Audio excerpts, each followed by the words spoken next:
Okay, so yeah, we're on episode 22, and ours is gonna be, a huge plethora of topics. The Huge Goob Cast. as a couple. What's up? But yeah, welcome to the Goobcast. Yep, everybody, same old, same people. Same people, you know us. If you don't, Then Yeah, then watch the other what damn are you things. doing? I'm actually Carlos's twin brother, Arlos. Oh. Arlos. They got Look, lazy. They wait got on. lazy about Big naming the kids. So they was like, let's look. take away the C. Each kid that comes, eventually there's a Los out I there. know, right? Yeah, actually, our youngest brother is just called Come here. Oh no, wait, Come he's here. just called Esse. Hey, come here, Esse. Us. One's called Us. The other one's No, Los. Well, S in Spanish Ralas. is S in Spanish is Esse, so we just call him Esse. Come here, Esse. Yeah, that's true. Hey, yeah, there you go. That's one way to go What's that? about it. Anyway, so Or our you could just go by topics. Carl. I've That I've suggested true. that for many years that you Yeah. should go by that Look, moniker. look, Yeah. my parents weren't. Our parents weren't very smart, so instead of cutting the letters at the end, they cut the letters at the beginning. Uh. I'm All right. All right. All okay. right. All right. Just All right. keep So going. the game. So ours. Well, we're gonna talk about maybe all of them, maybe not all of them, but a couple of the topics that we had is favorite game mechanics, expectations for next gen, either it being our favorite boss fight or a boss fight that we remember is memorable. Just boss fights in general too. Yeah. Maybe like Yeah. what we think of them. Yeah. All Or that, like all the normal shit. Yeah, like Yeah. it maybe even if Whatever it's we a do here. What do we yeah. even do here? What do we even do here? We just talk Why about are you fucking listening? opinions. What Yeah, are we doing? why who you yeah, why do you care about our opinion? The point of this is that we definitely have a very structured plan, and we're totally not just winging it this time around. Yeah. Oh yeah, little bullet points that we sometimes don't even go with. Oh uh wait, so this is gonna be airing during the holidays, right? Happy holidays, everyone. that's true. This would be airing in the holidays. It would be December by this time that Nice. these be airing. Hmm. All the other podcasts that we've recorded up until now has been scheduled in the system. So according to it, all of November is like once a week. There's a podcast coming out. So yeah, this is definitely going to come out like maybe mid-December, something like that. Oh, I'm And then what was it like another topic event like maybe for the next following week, maybe. We'll still have to discuss about it if we want to keep on going with the common anime tropes, the hate and love, Yeah. hate or love of it. So common yeah, anime. Anime trope. anime tropes, Oh, common anime tropes. I yeah, was like, are we gonna talk about North Korea here? anime tropes. I don't know, common anime. Anyway, And by the time that you're listening to this, it is what day is it today? The 8th? Wait, the 9th. the The ninth. ninth. Yeah. November 9th. Okay, cool. All right, so I guess I'll start off uh We're with gonna go with boss fights, right? I guess yeah, we'll start with boss fights then. So I'm not gonna say necessarily the boss fights with the Psycho Mantis. That was definitely one of my favorites. But I'm gonna talk about another boss fight that was my favorite. I think my favorite one is I can't remember actually the name of it. Shit, that What sucks. game is it from? It was an old PlayStation game. My favorite boss fight. It's like Shadow of the one. Colossus. No, actually, you know what? I haven't played that game. I actually haven't played that one yet. I think it was free at some point at the Yeah. It's PlayStation yeah. Plus, right? I think my favorite boss fight. I can't remember the. Oh no, yeah, yeah. Why did I fucking like this is like the stupidest thing. How could I not remember the name? So Kingdom Hearts, the first one, had a boss fight with Sephiroth, and it was Oh like yeah. a boss fight that you could, choose not to do, right? And you get like, it's like super like the hardest difficulty, but I remember it being really, really fun to fight him, even though he was insanely hard. Like I think for the first time that time that the boss fight felt like just fun to be in the fight, you know? Like I didn't care if I win or lose. It was just fun to fight him. And I think it was because the way it worked was that a lot of your attacks would clash. And this kind of goes in with things like a little bit of anime feeling like an anime and also a little bit segueing to one of my favorite like mech games that had by far my favorite boss fights just because it felt cool to be in the fight was Zone of the Enders. So Mm. it's a tube thing, right? Like Kingdom Hearts had the thing where you're fighting Sephiroth and if you played the Final Fantasy 7, then you had all this kind of stacked up expectations from him because he's like the big bad. Um Even though he was like the main villain or anything, but he was like really cool. The animation was cool. When you clash the swords, you're like bouncing around, but he's not necessarily damaging you. But it was really cool to see him like attack. And for the first time, you actually had to combat with him that wasn't a turn based. So I would say I liked that was like one of my more memorable boss fights. Um, and Zone of the Enders would be like a good second to that because again the boss fights wasn't necessarily honorable mentions to Dark Souls or like Bloodborne. All of their fights were very like it was difficult, but it was very much a good challenge that it felt great when you actually finally defeated them. And then you got cool stuff after the fact, right? So it was almost the same thing too when it comes to like boss fights to Zone of the Enders, where you defeat them and then now you get this new ability and blah blah blah. So it's kind of like this kind of reward aspect to it. Same thing with fighting Sephiroth in Kingdom Hearts. That was really cool. I think you got a special sword out of that. I think, or a keyblade. Um, but yeah, that I think boss fights like needs to have that feeling of like you just it could be hard, but it also could be just fun being in the fight itself. Like it doesn't feel like that he's just a giant bullet sponge, but it feels like you're in some sort of like very cinematic fight.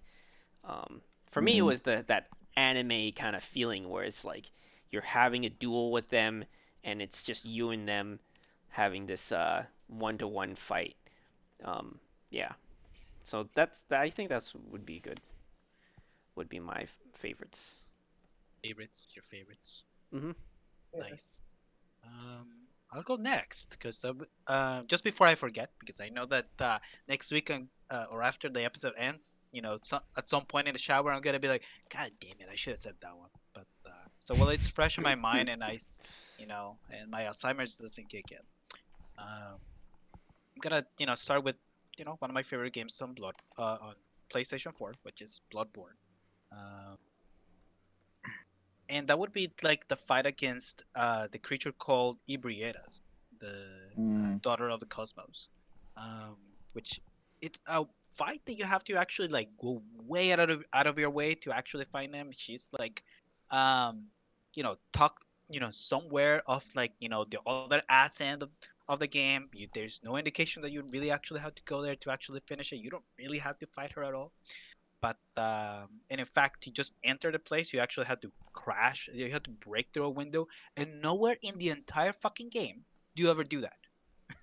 Like Yeah. they never teach us like, hey, you can just break a window. It's like, no, that's the only place where you Yeah, I ever remember like that. do that. Yeah, that's very gamey. You know what I mean? Like that thing where like it's a bush that blocks the way, but Yeah, it's just a bush. But then like all of a sudden you could break a wall brick, yeah, a brick wall, and like you're like what? But I couldn't get through this point. Why is this the issue? yeah. And especially because you just had a very in that same zone where you're by, if you're not paying attention, you could just totally, you can just totally miss it because you just had a very, anticlimactic boss fights with some, one of those fights where like the boss is just a bigger version of like one of those random minions.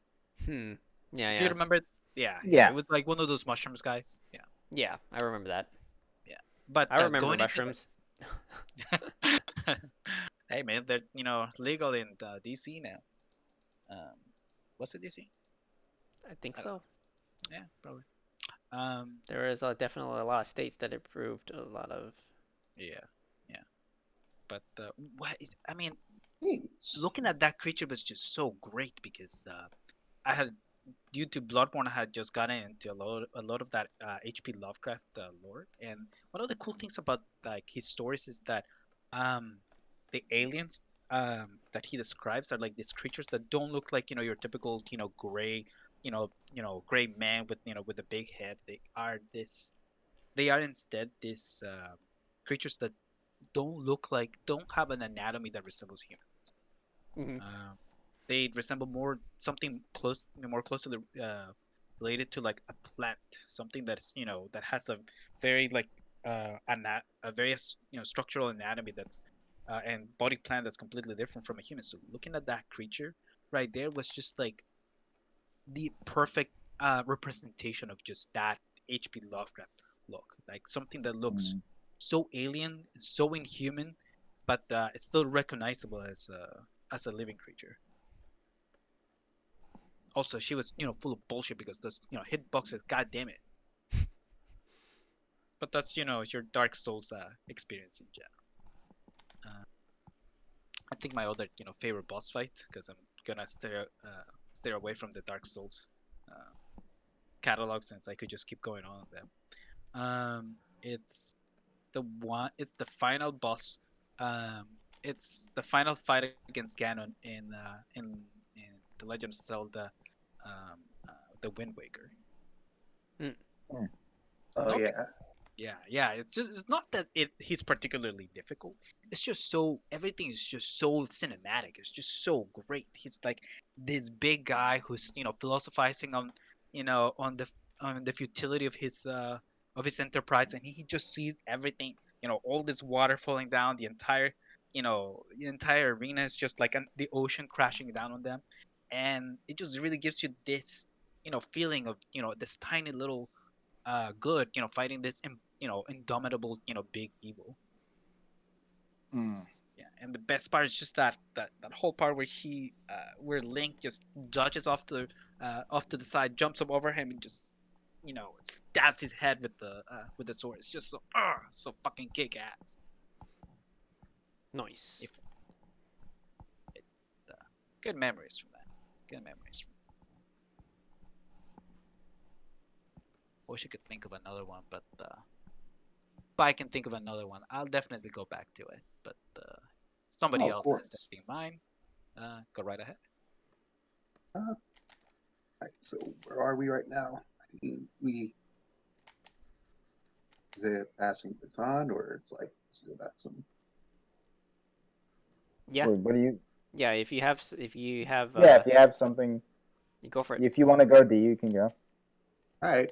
So yeah, I'll go to one unconventional boss fight. So just explaining how this all goes down. Uh, in Earthbound, there is this one boss who's at the climax of the game just before the end. Uh, the build up for that is that you need the following things just to make it through this boss fight: a lot of magical recovery items, and by the time you get to this point, um, you'll already have this healing PSI that restores your entire hit points, and it's a very economical PSI because it doesn't use up that much PP or MP relative to other RPGs. But by the time you get to this, it's this recurring thing that you see in the game, which is the form it takes is that of this gold statue with horns. It's called the Mani Mani statue. It serves as a bit of a B plot MacGuffin for a while because it gets passed around like to many different locations and actually becomes part of the story for a bit. Hmm. And while you're so this boss, it takes place inside of Ness's mind. So when Ness reaches that point, you just keep on running into a lot of Krakens that can kill you in one hit, but you just got to keep soldiering on. You're not supposed to fight those. You're not really supposed to grind either. Because again, by the time you get to that point of the game, you should have that healing ability and you should stock your backpack with a lot of pudding because that's how you're going to make it through this fight. It's a marathon battle because Pudding, yes. all that Ness's Nightmare is going to do is your most powerful attack move, and it's going to keep on spamming that until it runs out of HP. You're supposed to eat those hits a lot, heal yourself, just keep yourself from dying. You do not attack until it runs out of MP, and that's when you start taking the bastard down. Mm. I thought that was a very interesting take because there's no other battle like that in the Mother series, and it really gives the player some mileage just to like pay attention to the rolling slot hit point bar because they don't have to heal immediately. They could just wait it out. Okay, I'm going to eat the pudding, and then I'm going to heal myself. There we go. It's kind of like you have a time limit, but it's an informal time limit because it's like it's still turn based. There's no active time battle in it, but it's still a race against the clock because you will suffer damage higher than what you have time to time. There are some enemies who will tear into you. So you got to react quick, like, oh shit, I better heal myself, or oh shit, maybe I got a cookie or a burger in the bag. But no, in this case, it's like, okay, playtime's over. This is for real. He's got your most powerful attack. He's going to use it against you. He's going to use it against you so many times, you'll wish that this was a easier game. And, if you don't have that insight, like, oh, I'm just going to heal myself, or instinctively players would think, I better attack this guy as much as I can. No, they want you to literally wait your turn to attack, and that is a specific time when he runs out of energy. Because that's when he's completely helpless, and you could just tear into him with your bat or your PSI, but you're good after that. So, yeah. Marathon battle.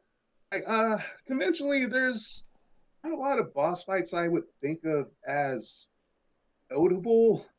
A lot of them, I tend to lean towards gimmick boss battles, where in games like Zelda or what you call it, in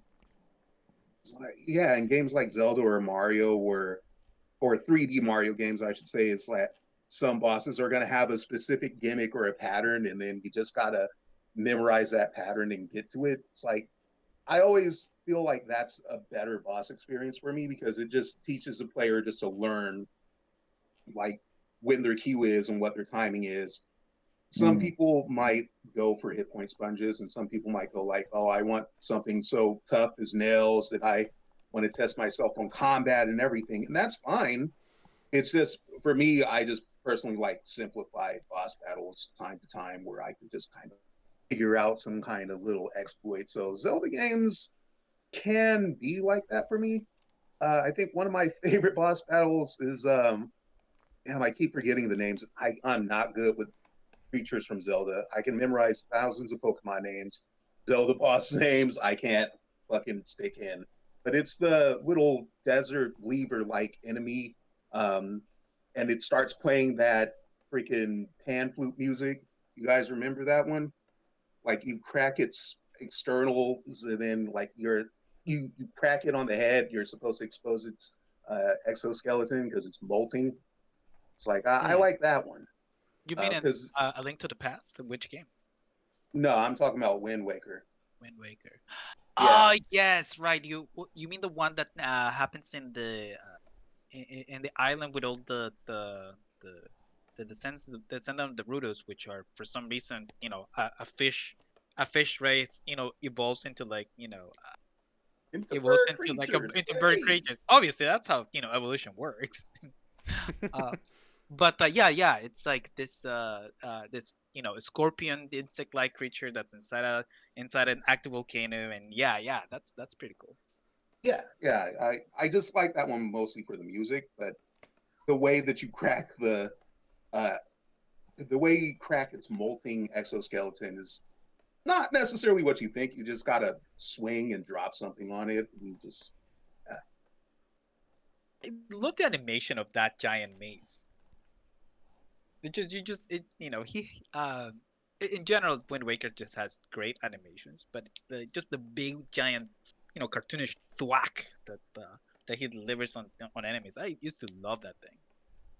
yeah. I mean, it didn't sleep on its formula. Mm. But yeah, that's pretty much the most boss battles that I have in mind. Um, I think that especially when it comes to Zelda games, that those are like they're always their best fights, right? Like the ones that kind of work with they work as as a puzzle. Like you have to do certain things with like the new item that you got in order to actually beat the boss. yeah, I don't hate that Breath of the Wild doesn't necessarily go by that rule. I do think it still like encourages finding some kind of pattern or loop on some things like freaking I don't know why I forget the damn names of the giants. Oh yeah, the shit I forgot to. But you know what? Yeah, on Breath of the Wild boss fights, like the four boss fights that actually are there, and besides Ganon, I felt like those were definitely the low point of the game Oh yeah, for me. They just they were unremarkable. I understand why they had to make them that way, since you could technically tackle them at any time, at any point in the adventure. And you couldn't possibly make them that way if you required, the player to have certain items. Um, but at the same, that's like what I think, made them so unremarkable. The fact that they just didn't have a personality. There was no special, you know, yeah. I mean, there was no having special a big knowledge. world and choosing your own path. Yeah. Oh yeah, don't get me wrong. Breath of the Wild is probably one of my favorite games this whole generation. But the boss fights were definitely the low point for me. Okay. So I'm gonna kind of skip around here because I wrote a bunch of stuff down and basically I'm not like generally speaking in terms of conventional boss fights. I'm not really crazy about them. Even something like Bloodborne or Dark Souls, like I never feel what other people feel. Whether it's like, oh man, I beat the boss. I feel empowered and I feel great, and I'm just like it. To me, it feels like just another annoying boss in any other game where it was really tough to beat, and I'm just glad I'm past it. With those games, it's like the thing that sort of gives me more of a rush is finding shortcuts, right? Like doing a really tough run and then like finding a door or a gate or an elevator that makes it so that you never have to do that run again is sort of the more satisfying thing for me. So in terms of conventional boss fights, I'd say the ones that stick out to me are like some of the duels in like Ghost of Tsushima or Jedi Fallen Order. The duels in Ghost of Tsushima are awesome because they really are like you can't button mash your way through, and it really is like you got to think about it and you got to take your time. And you have to have your timing down. And it's sort of the same with Jedi Fallen Order, where that's like the duels in that game are. I'm pretty sure like those are all the boss fights in the game are duels, whether it's against like Ninth Sister or Second Sister or like the Dark Jedi and Dathomir, like they're all duels. All your enemies play differently and they attack differently, and they'll use like the force abilities in between their lightsaber strikes and things like that, and it's fun. That's definitely the best part of that game for me.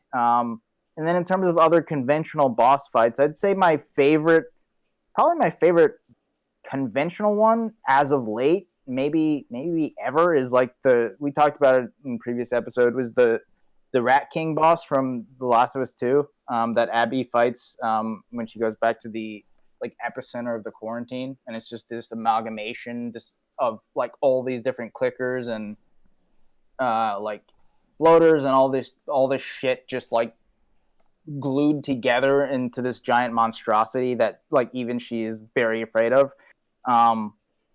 That's like, I mean, really, like all the fights in that game are. I'll put it this way: for me, boss fight. It's rare for me to find a boss fight that I really like, and it's usually because the boss fights feel, generally speaking, very abrupt and very sort of just like gamey, but like also like there's no real stakes outside of the actual fight. Like the reason I like the fights in like something like The Last of Us, like the first one and the second one, is because there's emotional stakes tied to the fights, right? Like in the final fight with Ellie and Abby, or even the fight in Seattle between them, like it's not the fight is intense and there's stakes there because you feel for both of the characters, not because the fight itself is so amazing. Like most of it's just like, especially with the final fight, it's really just like QTEs and like timing it perfectly with your punches and stuff, but you're seeing the characters just beat the living shit out of each other and stab each other, and you don't want either one of them to die. That's why I like the fight. Or even in the first one where it's like you have Ellie versus David, where it's a snowstorm and she's in this restaurant by herself, and like Joel is far away and she has to kill this grown man by herself, and it's really just this sort of this sneaking fight that is really intense because it feels like a Friday the 13th movie or something, where it's like you're this 14-year-old girl running from this cannibalistic guy who wants to do God knows what to you, and it's very intense. And she has to handle the fight all by herself. Or even, I mean, what I tend to like more than just straight boss fights is like not like difficult, not so much difficult, but just like sort of upping the ante encounters. Something like even again, as one of my Last of Us references, it's like the Salt Lake City, that the first game is split into 4 seasons, and the last season is spring, and that it's a very short season, but the whole thing is pretty much just one very difficult, challenging run that puts all your skills to the test that you learn throughout the rest of the game. Like the first part is a nightmare tunnel of just like all these different infected that you have to either stealth around or use all your weapons and abilities against, and then it goes into the Firefly compound where there's no boss. It's just it's a run against a bunch of Fireflies that are tactically placed in better places than you would be in, and it's just you as Joel going through trying to get to Ellie. So I in terms of actual fights, or in terms of actual like boss things, I tend to favor more unconventional ones, things where it's like either it's super, you have to get out of it in a certain way, or you can get out of it in a certain way. Something like the Fallout series, which you can, I mean, depending on, in those games you can level up different characteristics, like charm and conversation and all these different things, to the point where, and I've done this, where you can just literally talk your way out of the final boss fights or the final battles. You can literally converse your way out of them. And this fight that can sometimes take you an hour or longer, you can literally talk your way out of it if that's how you built your character. And I've done it where it's just like, okay, yeah, you're right. You've convinced me. Like, you're talking to the main enemy, and it's just like you convince them to just back off, and sometimes even give you gifts before they leave you alone. Right, I should kill myself. Yeah, or like there's this one fight in New Vegas where you're like fighting this like general guy and like his whole army, and you can literally convince him to just back down and run away. But if you convince him, if you can convince him to run away, you can still pull out a pistol and shoot him in the back of the head. Like, and it's just like, oh, you believe me? I lied. And it's just like, that's the boss fight. Like, that's it. And it's awesome. I love super satisfying. Yeah. Yeah, it's so rare to find like clever ways to either get out of boss fights, or for the boss fights to have like these just sort of intricate mechanics to make it much more interesting. And even something like it's much simpler, but something like Until Dawn, the final boss fight of that, it's not a boss fight per se, but sort of the final encounter is like you're a bunch of the characters in the house, you're fighting these like the creatures, the Wendigos, who are these, fucking like violent creatures who leap around, they're super agile, they can tear your head off easily, and you're playing as multiple characters at once. And the gas line is cut, and so you have to it's not like, oh, well, there's no life bar or anything. It's literally just like, okay, it's quick time events mixed with extremely fast decision making, mixed with doing things like, oh shit, this window is jumping at me. I gotta not move my controller at all. Like even, basically don't even breathe. Otherwise, the Wendigo will rip your head off. That character's dead, and then you switch to another character, and then they have to make another decision, and it's just like, it's very much just like, okay, all the stakes are here, everyone can die, or no one can die, or some people can die, and that's how the whole game is, and that's how that's how that final battle or that final encounter is, and it's very refreshing, even, but I mean, in terms of like, I would say that the one of the few games, and I don't even really like this game, and you mentioned it earlier, Carlos, is Shadow of the Colossus. I do eventually want to get around to playing the remake of that game because I do have it for free because of the PlayStation Plus thing. But I played the original maybe, like, definitely not when it came out, but maybe like 7 or 8 years ago, and I never finished it because I'm pretty sure I ran into a game-breaking bug, but even before that, like, I didn't, the world is so empty and boring, and I know people have all these arguments, oh, it's supposed to be like that, and it adds to the mystique, and it's part of the lore and all this shit. It doesn't matter. It's fucking boring. There's nothing there, but that is one of the few, that maybe the only game where I do wish that entire game was just a boss rush mode. Like, I just wish that it was just the bosses, because that is a game where the boss fights are the main attraction. Like, that's what people remember more than anything else, is that, like, you are this asshole pretty much going around killing these docile creatures that are big and they're powerful and they're all very different, but, like, when you kill them, you feel like complete shit. Like, you feel like, oh, I shouldn't have done that. Maybe maybe I'm the bad guy, and you totally are. You're totally the bad guy in the story. But it is one of those. I think that is one of the rare occasions, and those boss fights aren't necessarily conventional, but the fights are presented in a sort of conventional way, where it's like, okay, you made it to this next arena. Here's the boss. Kill it. Like the point of the games to actually face off against those creatures. Yeah.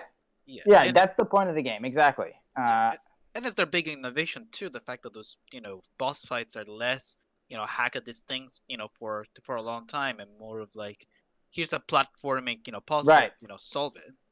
Right, you got to platform up to it. You got to find the weak spot, and that's how you do it. And it's a special game for that reason. Even if I'm not really crazy about it, I definitely do acknowledge that it's important and that it's special, and we definitely don't get in terms of what I was saying before, that even that ties into my feeling on boss fights, and just, I care about those boss fights because of the emotions surrounding it and what it means to kill these creatures, and sort of it's the emotional stakes that I've built for myself because of the game.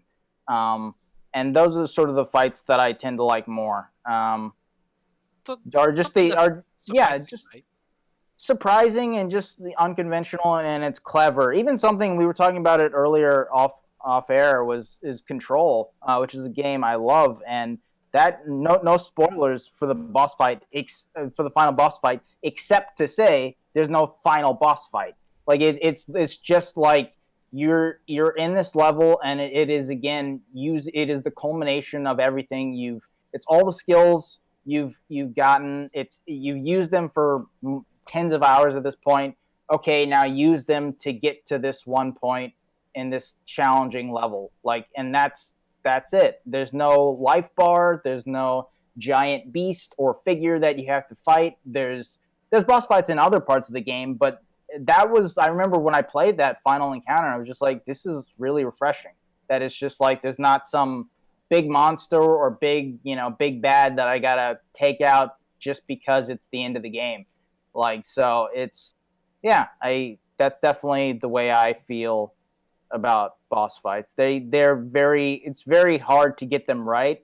Even in great games, it's tough to get boss fights great. Something like Resident Evil 4 is an amazing game. It's one of my favorite games of all time, but most of the boss fights in that game are not amazing in my opinion. All of them really. I mean, I you look at something like the Leon versus Krauser fight where you actually fighting him instead of just QTEs, and the Las Plagas arm bursts out and you actually fighting him with this stupid fucking meat shield or whatever the fuck he has, and that fight's fine, but I actually prefer the QTE scene where you first fight him, where it's like, okay, Leon pulls out his knife slowly and the camera rotates and you see Krauser, and then Leon turns around and Krauser's gone, and then he dives on him and you got to press A and B or whatever, and It's just like they're talking and catching up as they're fighting each other, and it's ridiculous and it's over the top and they're doing gymnastics and flips and shit, but it's super entertaining, and I like that more than the boss fight itself when you do eventually get to it. So yeah, again, it's those sort of, I it's tricky with me for boss fights, but definitely I like the more clever ones, or even ones like that where it's not so much a boss fight per se, but just a really cool, challenging encounter that doesn't feel the need to just adhere to conventions. Yeah, sometimes I think that adhering to the convention of a boss fight can be, very detrimental to even the best of games. Yeah. Some examples that come right off of the top of my head would be something like, for example, Death Stranding, where it's a very unconventional game, and pretty much, most of its proceedings, but eventually you had to fight the giant creatures, and Sean remembers finding that giant ass whale at almost the end of that. Of the tail, it's just a giant, bullet sponge that you just have to shoot and shoot and shoot and shoot, and once you're sick of shooting, you have to shoot it more. Yeah, those are, in my opinion, those are definitely the worst kind of bosses, where it's just there's no thought put into this. It's literally just just shoot it as much as you possibly can, and eventually it'll probably die. They just put it down. There's no you talk about emotional stakes too. There was no emotional stakes. Why am I shooting this big giant whale? Right.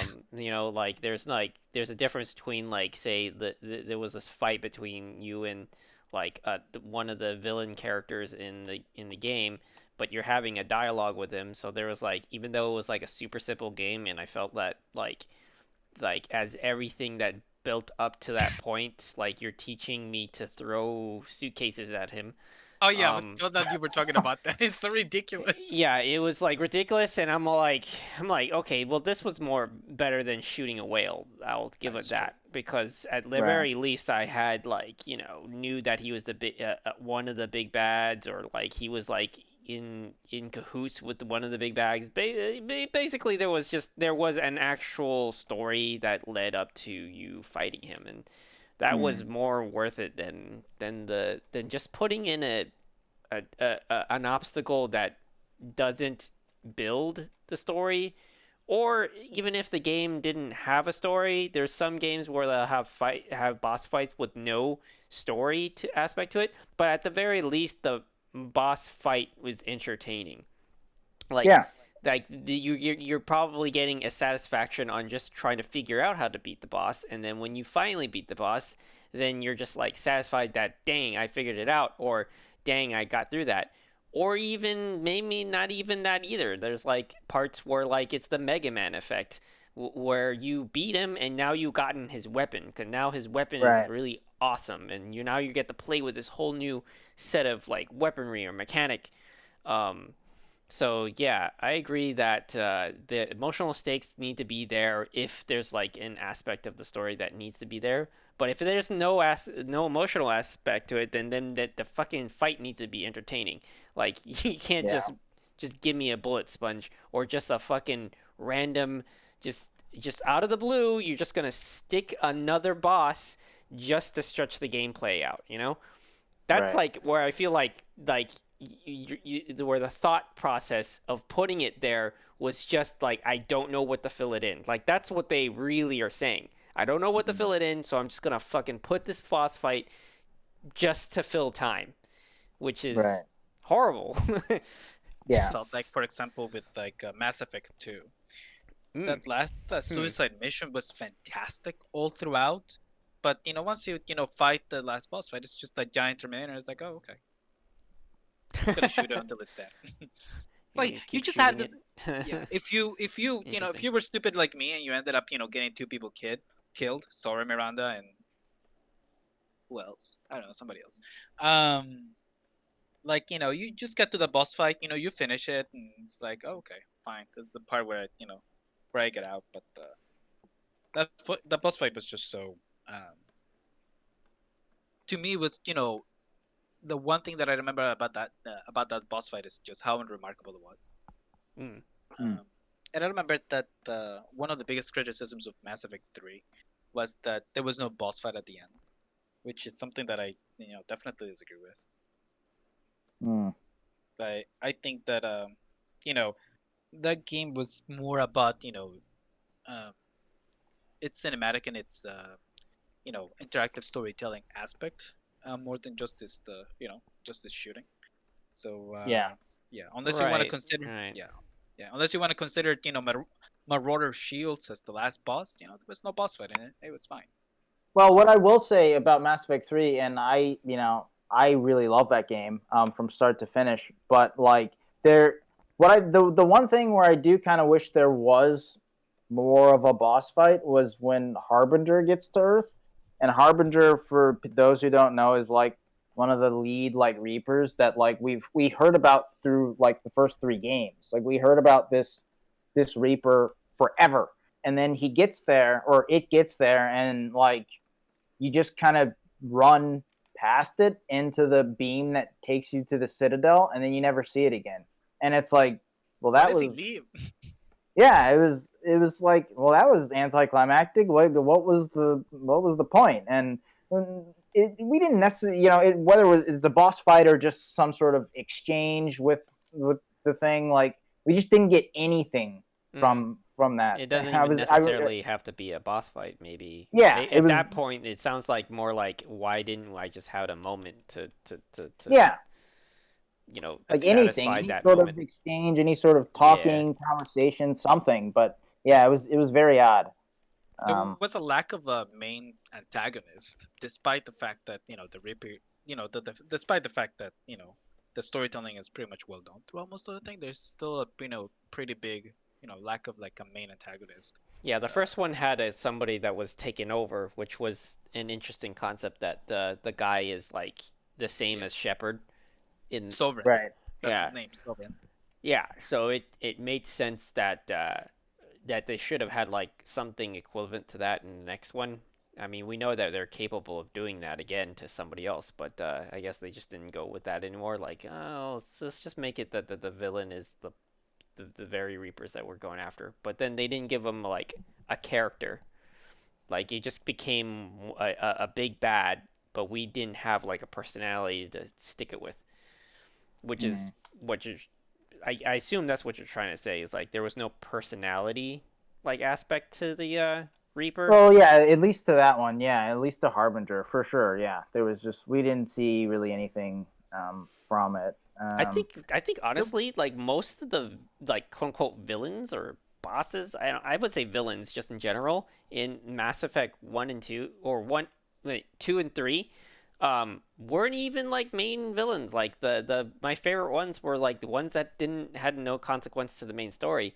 I like the one where the guy that's what was he like he's like a information broker kind of guy, like Oh he yeah. controls Right. all information. I forget what was that one. Oh, the Shadow Broker. The Shadow Broker. Yeah, that one. Yeah. That one was a really cool, like, kind of villain in Yeah. the background. And I think another one that was like a neat villain was that assassin dude.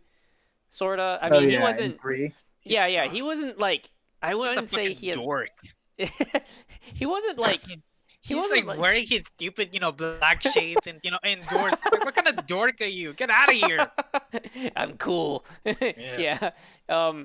I like he was interesting that he was like, he's just always popping up around and he was like, he had skill, I guess you could say, but I mean, like those were like more interesting. What was another one that was interesting? The elusive man.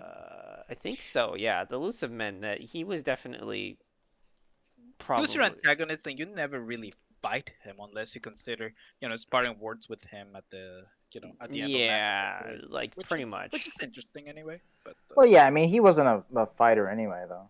Yeah, he Like wasn't he's like not someone where I mean that would have been he's just something like where it's like, oh, a if he villain. becomes a Yeah. boss fight, that would have been really contrived. Like, oh yeah, let's just like let's do a fucking at the end of Yoda thing? Arkham Asylum thing where it's just like, oh, the whole game's cool, but then like, oh, the Joker takes this serum that makes him a bodybuilder, and now we have to fight him in a fist fight. Like, yeah, it's just like stupid. Yeah, that was Can not you- necessary. can you imagine the elusive man who looks a lot like Martin Sheen, just like jumping around like fucking Yoda, Oh god. just like It turns out Ah. that he has all these abilities that we had know about it. right.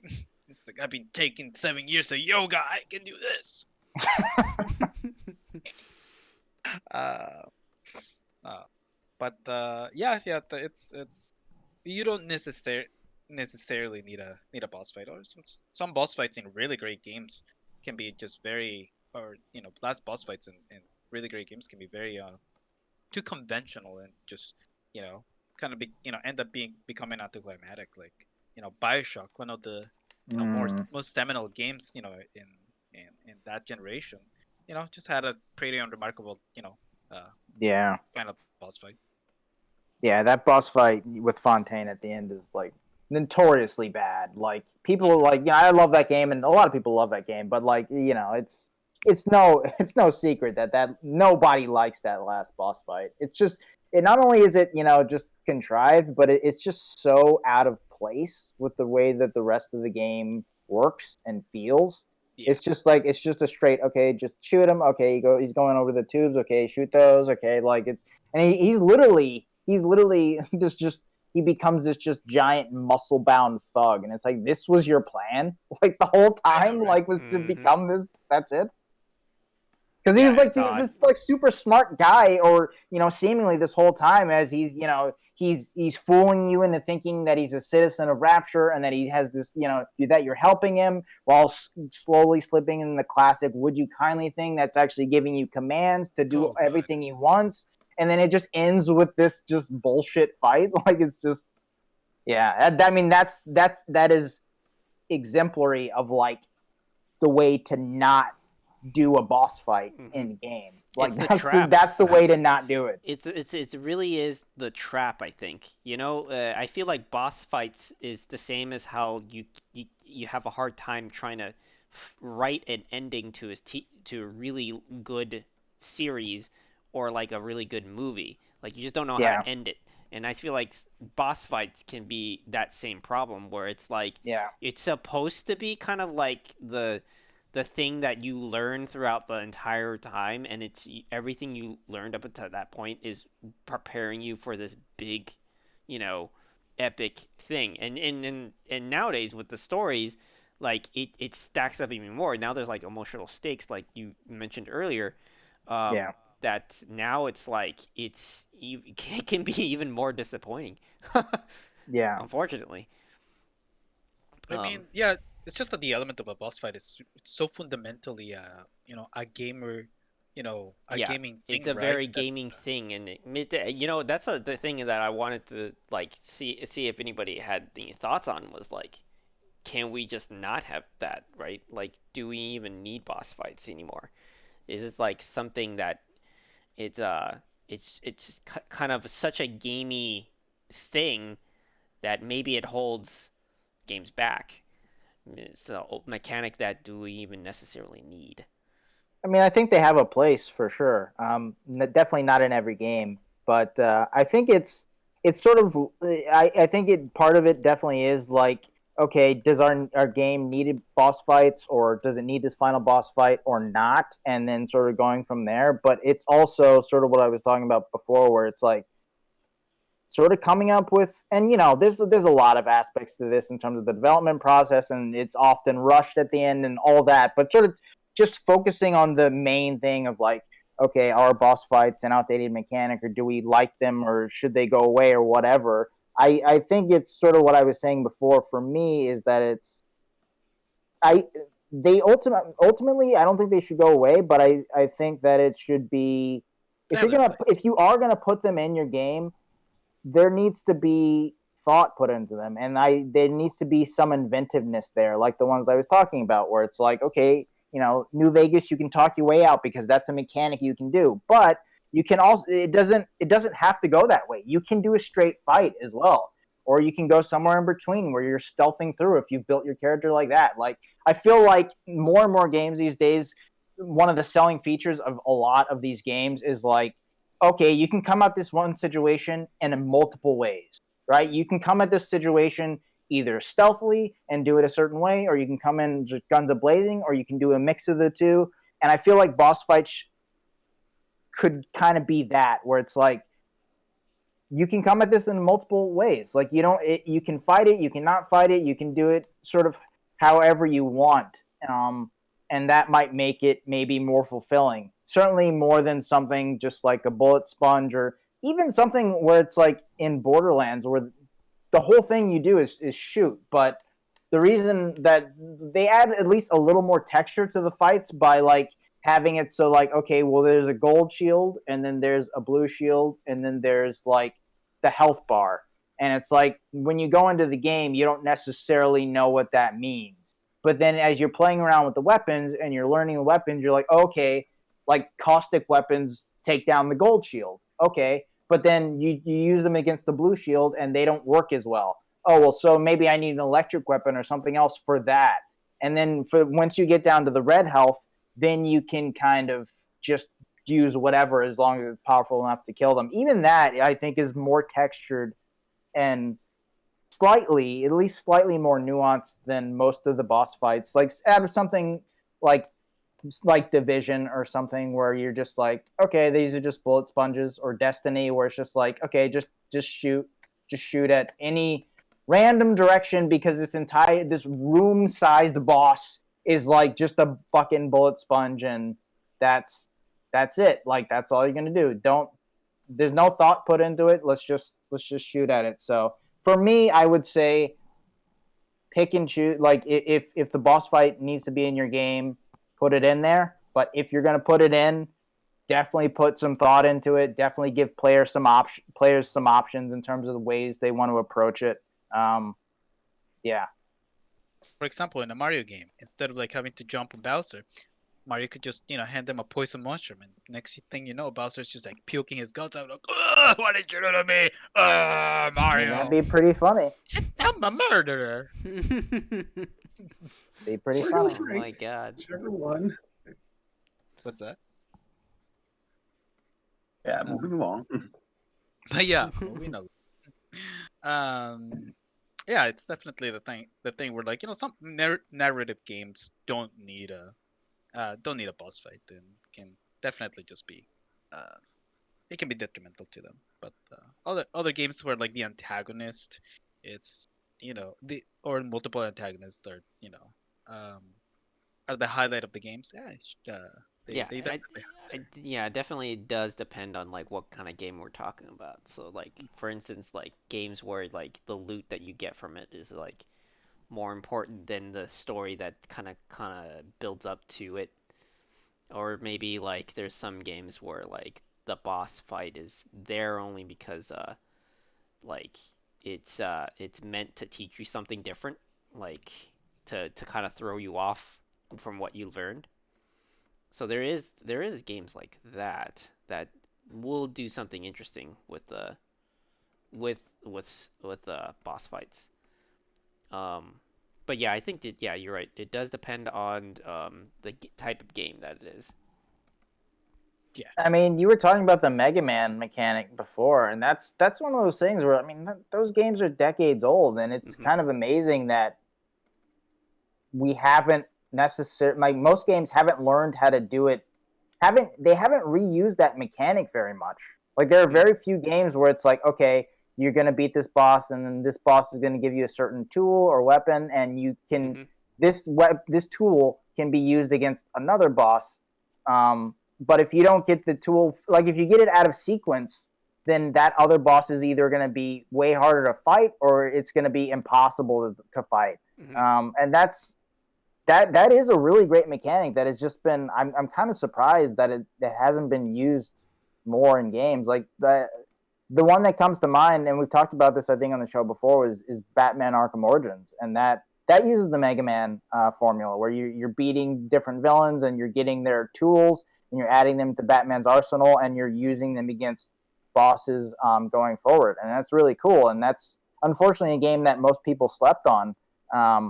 And it's sort of the bastard fucking Batman game where even Rocksteady doesn't really mention it. They're like, oh, we have the Batman trilogy, but we're not going to talk about Origins at all. Even I though it totally had a forgot lot of really about it. good ideas and arguably the best story of that series. It Um, wasn't made by the original team, right? no, it was made by WB Montreal, who is Right. they basically they were given that game, or they were basically told like, okay, we Arkham Knight's not going to be out for a couple of years. We need another Batman game to fill the time. You have a year, make a game. And it was like, okay. And they ended up making, this actually really great game. Not without its problems, but yeah, it's unfortunate that it's sort of been forgotten. Because I can't really, I mean, like, what other games was the Mega Man Like boss fight Mega Man. mechanic used?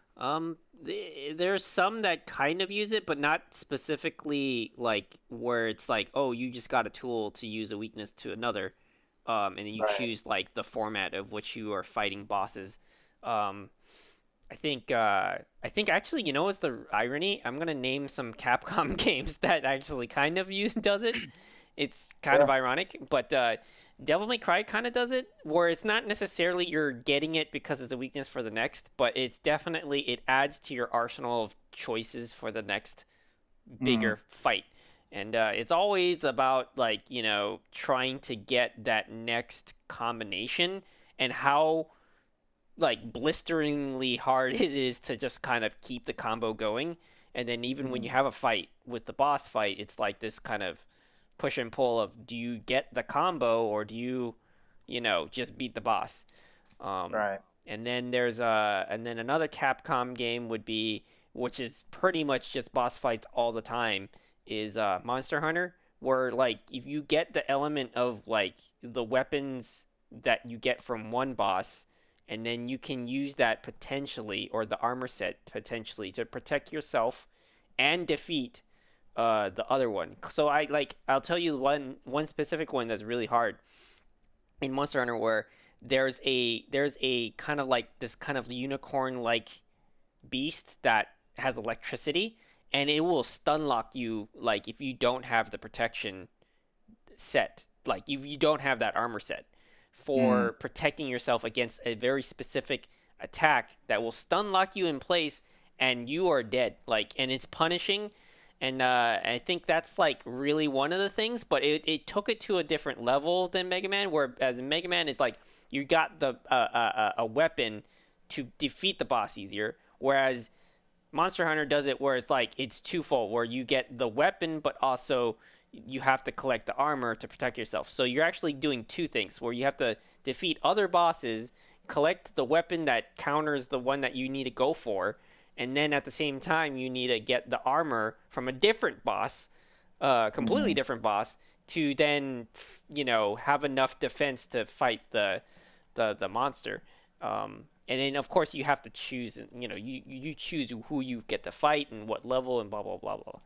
So You know, Oh, those are the only I, two I can think of right now. Maybe some God of War like type games kind of do that, where I think there's some Like, and what I mean by God of War, like, meaning like, was that Like one? action RPGs. Like, Yeah, action RPGs where it was shit. There's another. What's That that doesn't mean game? anything. It could be so many Darksiders? different. Yeah, I know. Yeah. But Like a hack and slash like type. kind of Yeah. like a hack and slash. I know, right? Action RPG is just such a, grab all, I mean, even like the From Software games are like, oh, well, don't call them Souls like anymore. Call them hardcore action RPGs. And I'm just like, you're just further complicating the problem. Like, just call them Souls like. Who gives a fuck? It's like everything is an action RPG nowadays. It's kind of like, Yeah, everything. Seriously, there's RPG elements in every game. Like Madden Yeah. has RPG elements for Christ's sake. So Yeah. like, you don't like it means nothing. Like, you're just making it so much more complicated. It's kind of like, asking, hey, dude, have you seen my car? What's it look like? It's got 4 wheels. 4 wheels, windows, doors, an What is it? engine. You know. Can you Got an describe engine. the person? So the person has hair, and oh right, it's a He's person. definitely from Earth. Yeah. Go on that. Figure it It's out. trying to like strip out the copyright from the term. But the problem with the way, like you said, Apollo, the problem with the way that was worded, it's too verbose. The whole Yeah. point Mm. of naming or labeling something is that it's simple and it rolls off the tongue. Yeah. That's Right. too many voids. You can't expect Yeah. people to use that.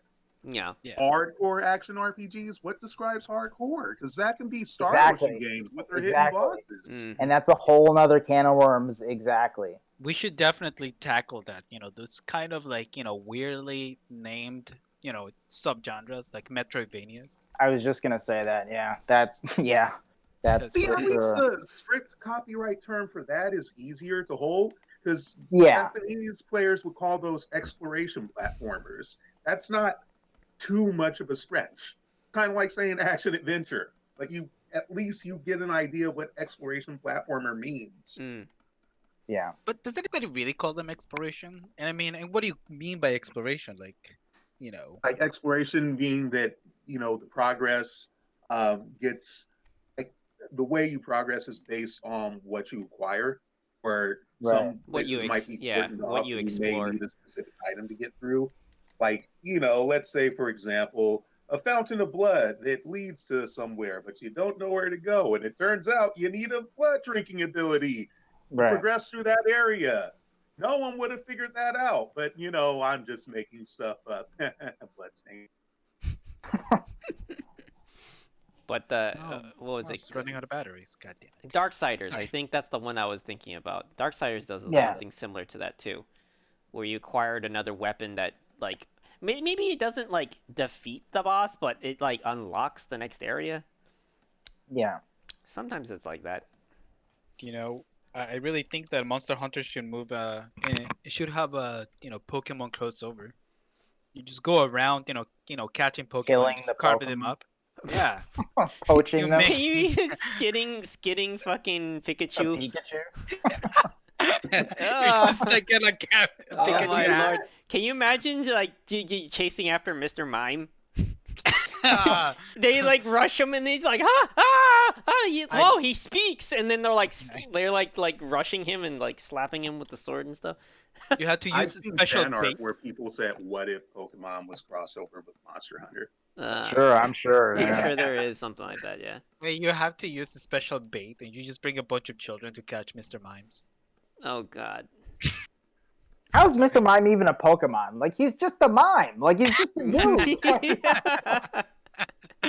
Well, what about Jinx? You're- That's the most racist looking thing. Oh yeah. Fucking- Oh yeah. I'm surprised. Mr. Mime can have evolution.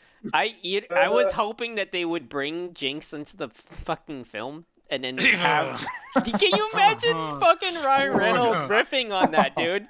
I would pay so much money just to hear Ryan Reynolds riffing on that shit. The dude, he's like seriously, for a guy that is as good looking as he is, he really knows his That's a good comedy. one. He's Yeah. good. Oh, yeah, He's fucking yeah. amazing. His co-stars again and again have said like he's like the wittiest person they've ever met. Like the jokes just don't, he's like Robin Williams. Like they just he don't keep- stop. Yeah, they just keep going. It's like And the quality doesn't lessen over time. Like it's just like how is he still going? Like, yeah. I think I remember. Man, we're so going off topic, but I love it. Yeah. What's his name? His co-star on Deadpool, who plays the guy with the glasses. Fuck. In Ah. in Deadpool. Yeah, in Deadpool, like he was the bartender, right? Yeah, I don't know the actor's name, but I know who you're talking about. But yeah, he was. It's like he's. Oh, He's a right, the guy from he's a comedian. He's an actual yeah, comedian, Yeah, and yeah. yeah, and I love like how he puts it. He's like he says how Hollywood is a funny. What was it? It's a funny thing that he has like the heart of like a comedian, but he'll never get the comedian job or like role because he looks like something coming out of the magazine. Yeah. And it's Right. it's this ironic twist. it must be so hard to be so good looking. Yeah, it's so funny that he's hilarious. That's hilarious. That's like the ultimate, first world problem. It's like, oh, why must I be cursed with such beauty? Yeah. Too handsome to be a comedian. All the comedians Oh, are man. social outcasts. Yeah, exactly. There's the people, have this the wrong TJ Miller, that's his name. That's Yeah, the- he's from Silicon Valley, right? Yes. Yes. Yep. He also was in Big Hero 6. I didn't know that. Oh, he was that weird inconsequential character. Anyways, but yeah, it's so funny. So funny. Anyways, yeah. What were we Boss talking fights, about? boss fights. Carving out Pikachu. Carving up a Pikachu. Okay, to be fair, enjoy. I do enjoy some of the raid boss fights in Destiny because that's like the Oh yeah, thing well that the kind how of culminates. Yeah, like there's no in that one like it wasn't that you just kept on shooting at him. It's you had to do the puzzle in order to be able to shoot him, stuff like that. I mean, at Yeah. least the one that I remember was it the Taken King or something like that? the Taken King. Yeah. And those boss fights are fun just because there's an element of like uh, accomplishment in just mastering the that level of like coordination.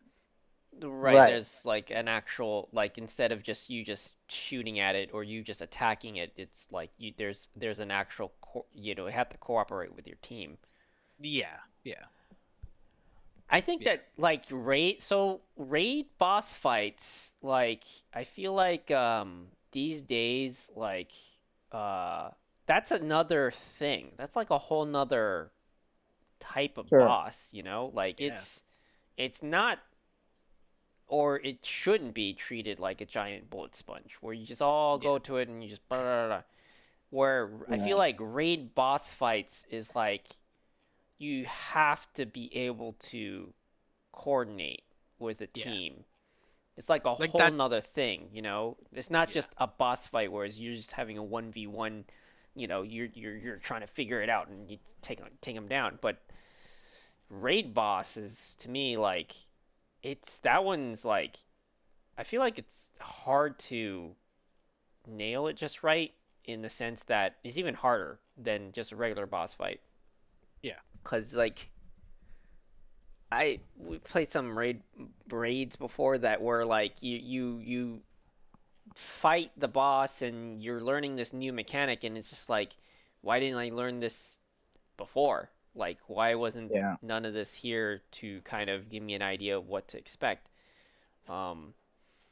And it should have been more of like one of those things where like you enter it with some familiarity, but then it flips the concept on its head, which is rare.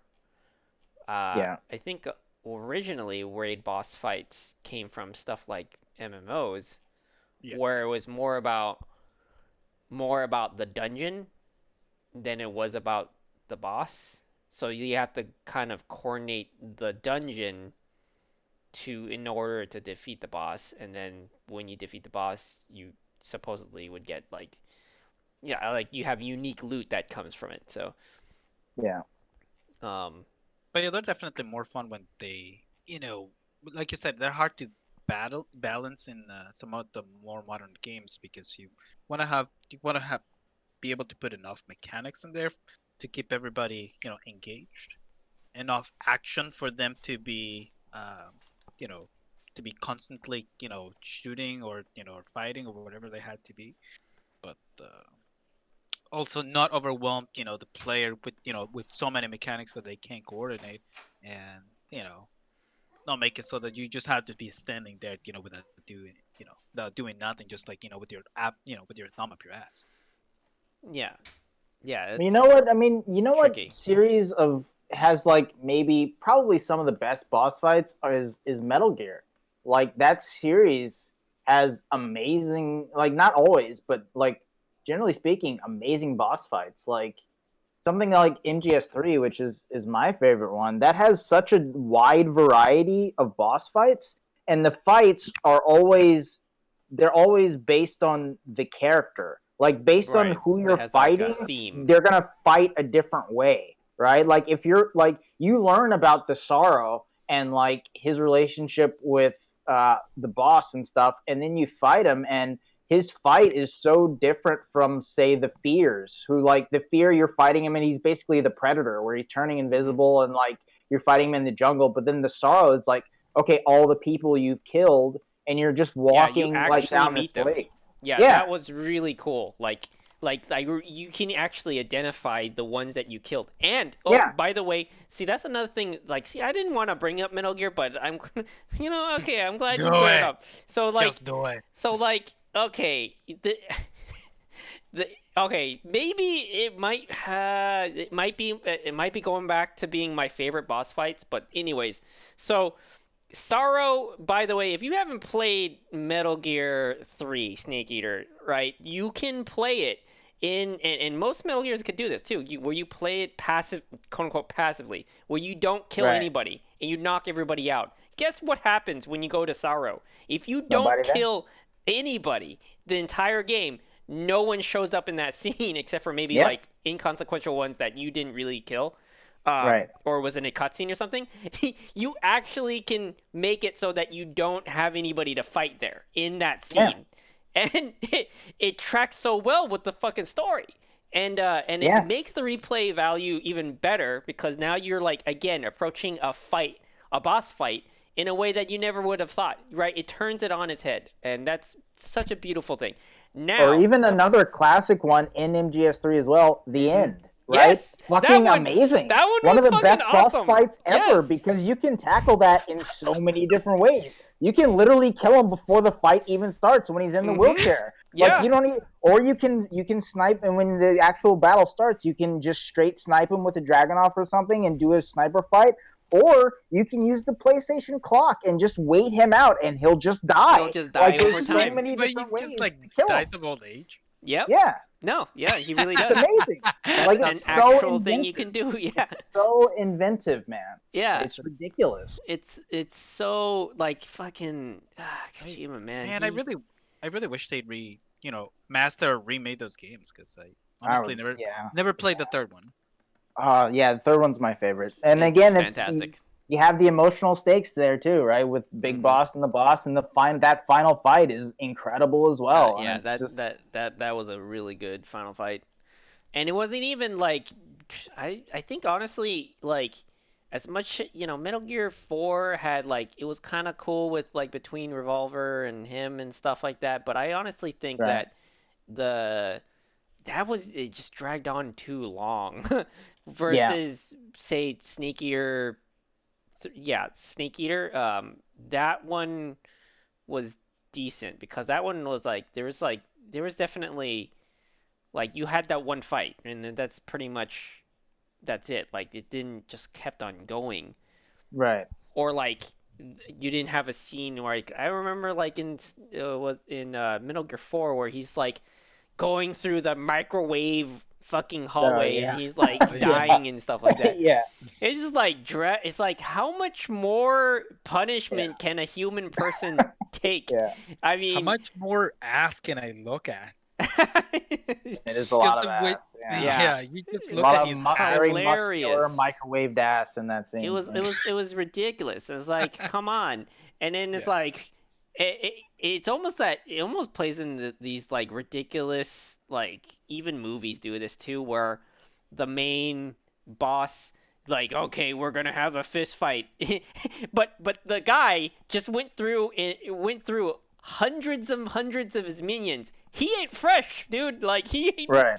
this is not even an equal fight. Like, this is fucked up. Right.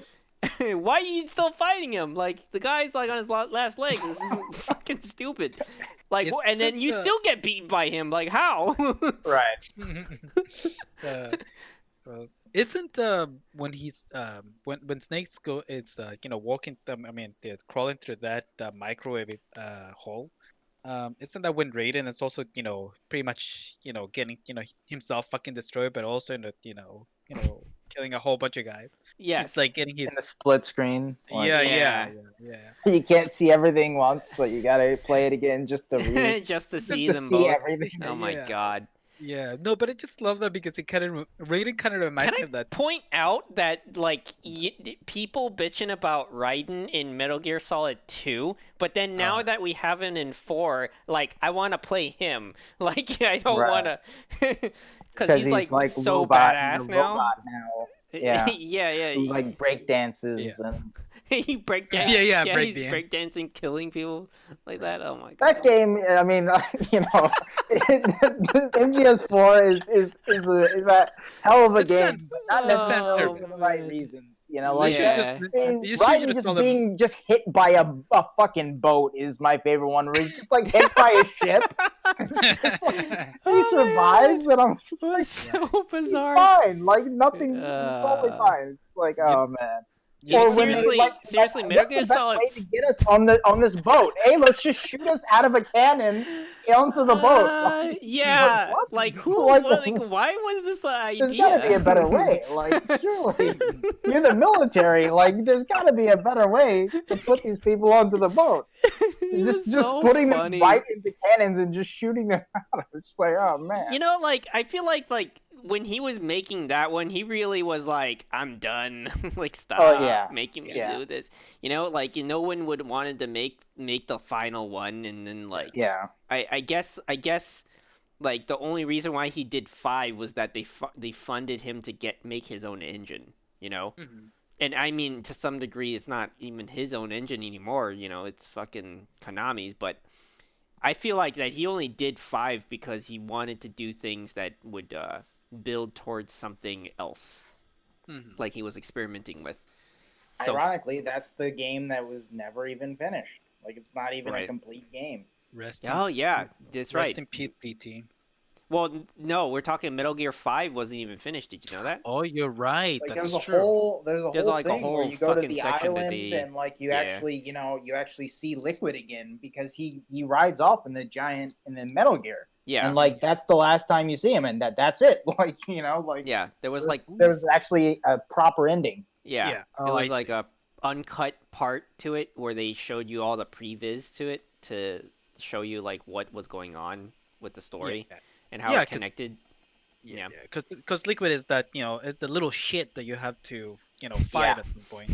Yeah. I really hate this stupid. That fucking little- that was an annoying one too. That was an annoying Yeah. boss fight too. You're literally fighting a child and he's throwing And he's flashbangs kicking and your shit, ass. kicking you Yeah, out of the he's- head and disappearing. I'm like, what the fuck? Right? Yeah, Oh god. he's destroying you. Can we mention how in Metal Gear Solid 4 there's a point where Liquid whatever liquid octopus octopus or whatever he fucking No, name it's is. okay, man. The fucking story wait, doesn't make a lot of sense. There's Okay. there's a moment where Hey, there's hey, like he hypnotized himself to believe that he was him. Okay. but God. okay, Liquid also. I'm sorry. Okay, so at some point he stops all the guns in the world from firing, and they're like, "Oh my god, this yeah. is a big problem." It's like, is it? He just He he just just- made world peace. like, yes, right there. exactly. He just made world peace. Oh my god. Overall, it's a good thing.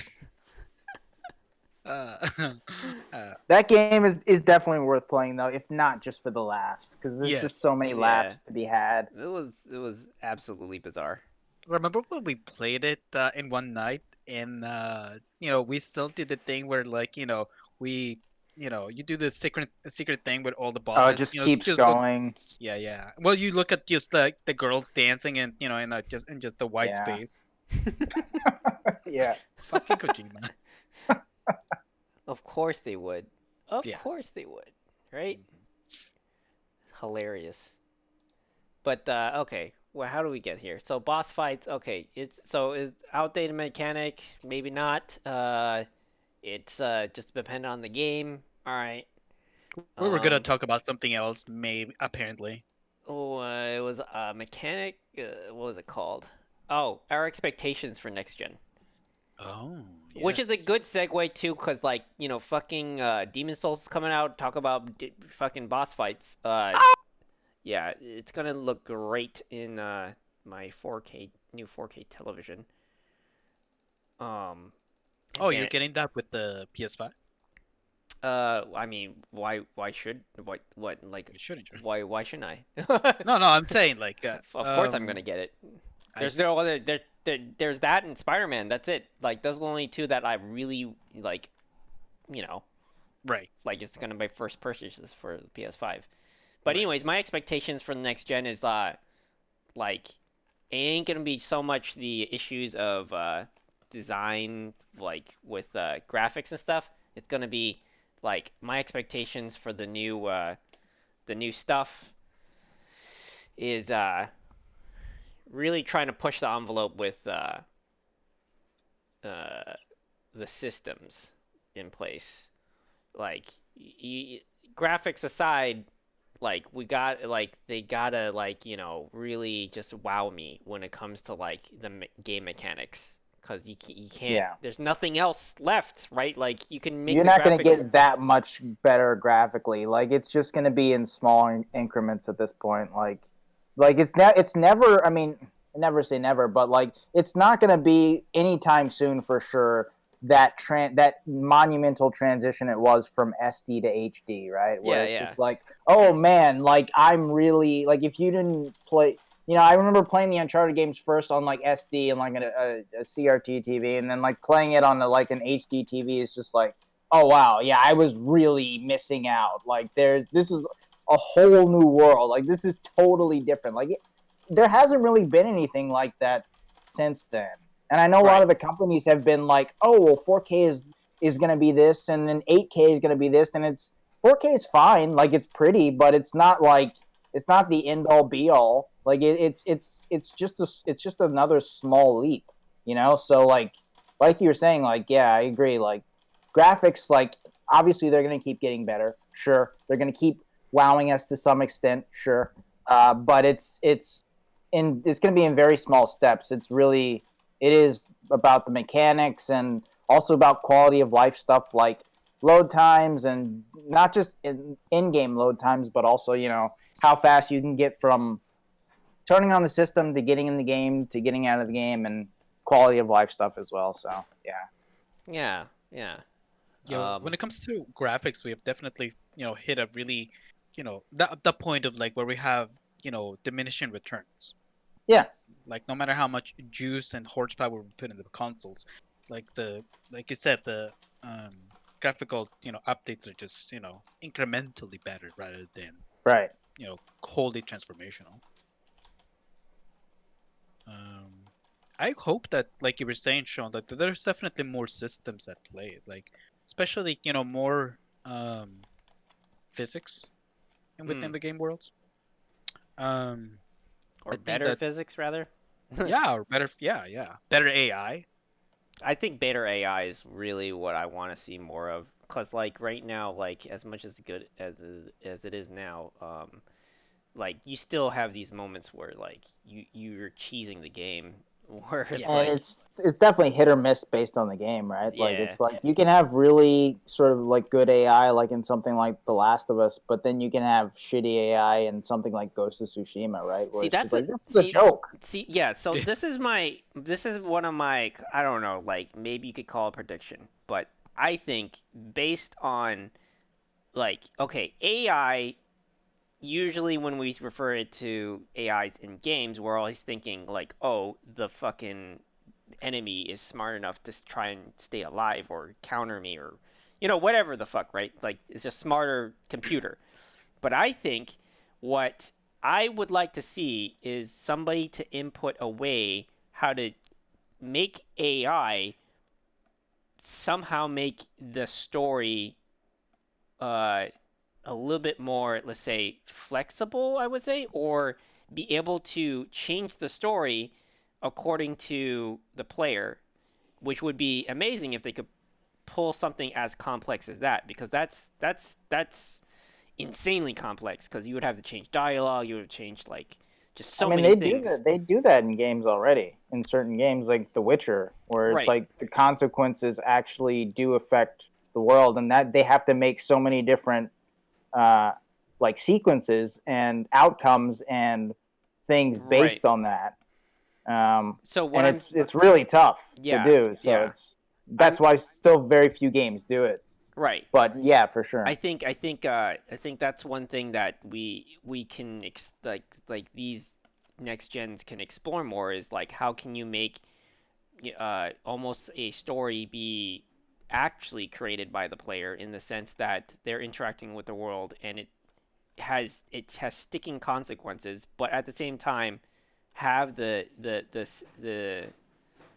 system itself, because we have AIs now that also can tell like what visually looks good, and then it learns from the interaction of the player or the Right. viewer. So Yeah. I would say I would put my bets on that. There's somebody working on an AI system where it can learn from the player and change the story according to the player, not just by rudimentary things like, oh, choose your path and based on those responses XYZ happens. No, like down to the complexity of just like you just being in the world. Like, are you spending too much time in one area? Are they gonna change like the environment and the weather systems because like they trying to either one, push you or keep you in that area? Things like that. If like I can relate this to the same thing how it was done in like Left 4 Dead, where they had the AI system there, where it was learning from the players how to, like, okay, I need to push, like, I'm gonna have this event of all the zombies to attack them at this point because I want to Yeah. push the players, either push the players forward or stop them in their tracks because they're moving too quickly, stuff like that. And I think Like like in what's it called? Left 4 Dead. yeah, that's what I said, like That's Left what- 4 Dead. yeah. Oh Yeah. sorry. Yeah. Yeah, Didn't yeah, know. like Left 4 Dead, where like you're it like they did it there, right? And but it was kind of simpler in the fact that like it was just a matter of like, Yeah. statistics and what was the players doing, and then what you wanted them to do. Right. So they would have that. But what I want to see in the next gen is like, can we get like a more complex version? It's like if you were to see a new Mass Effect where like the consequences isn't just dialogue, it's literally you being there. Like, do you go on the ship?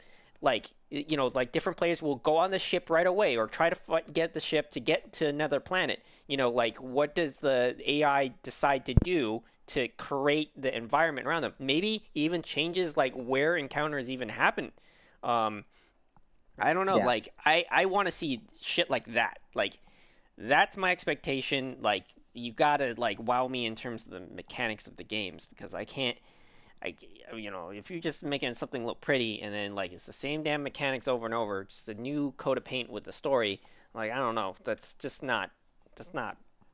That's interesting. That sort of reminds me of how we at first thought that the Nemesis system that that was featured in, both Shadow of Mordor and Shadow of War, was going to, it's definitely makes a really big difference in terms of your experience and your emergent, and the emergent events and actions in that game.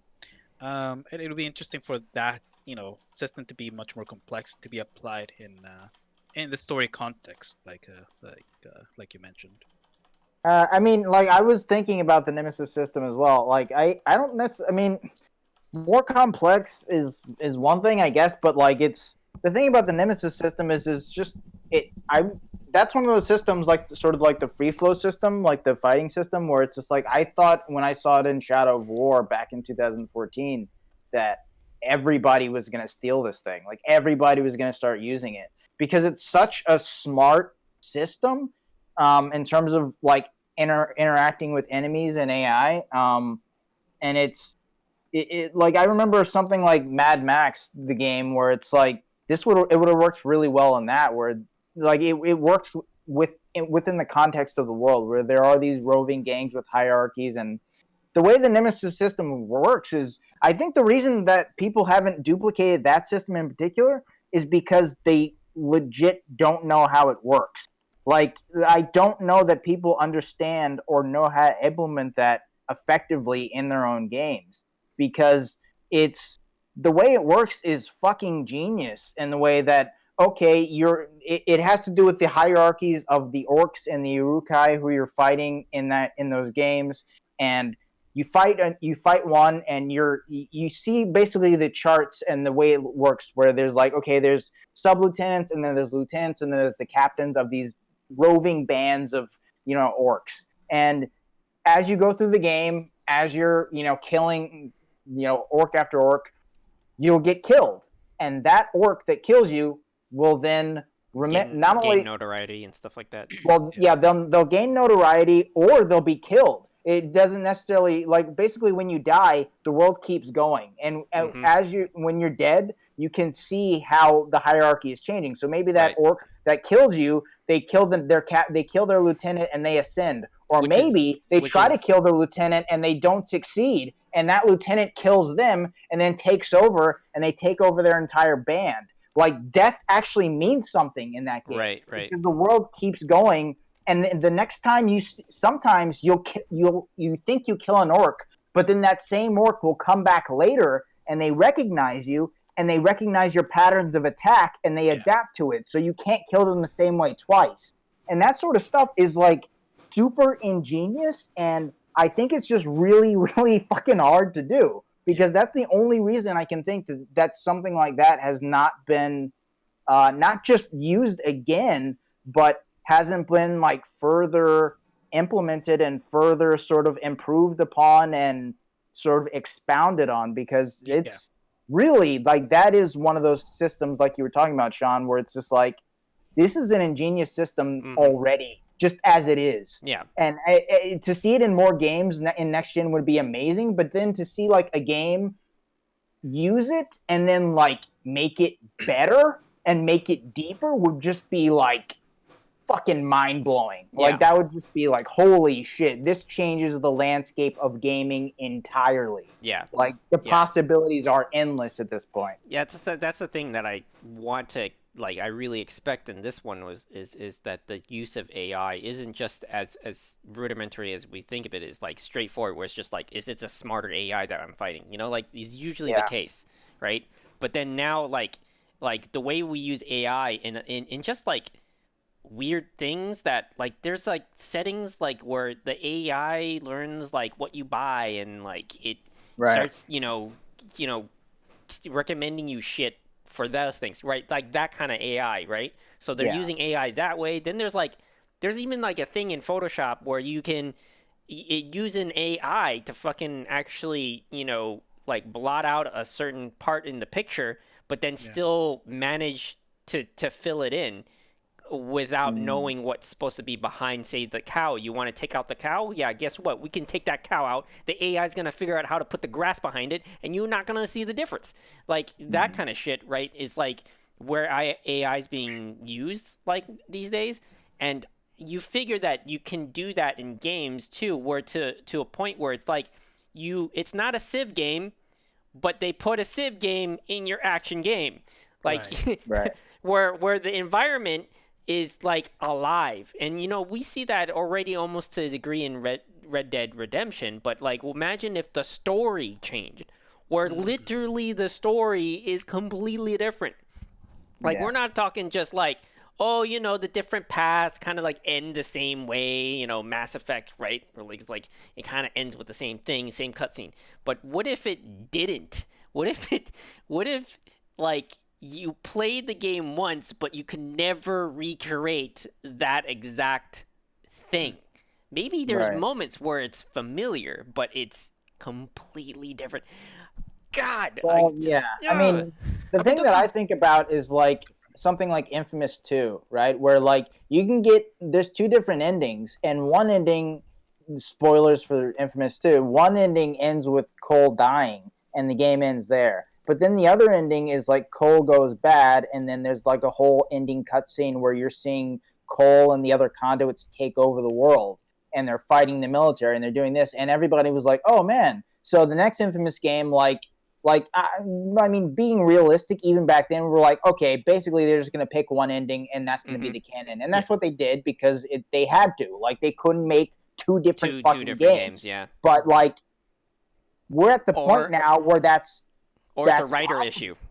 You know how like have you Sure. seen those things where like the writer has to kind of fudge a way to make sure that like it all kind of comes together. You know what I mean? Sure, yeah, Like no I matter mean, what sometimes you ending. just sometimes you just write yourself into a corner and you're like, Yeah, yeah. well, yeah. I mean, that's all And then you're like write yeah, I yourself mean, out.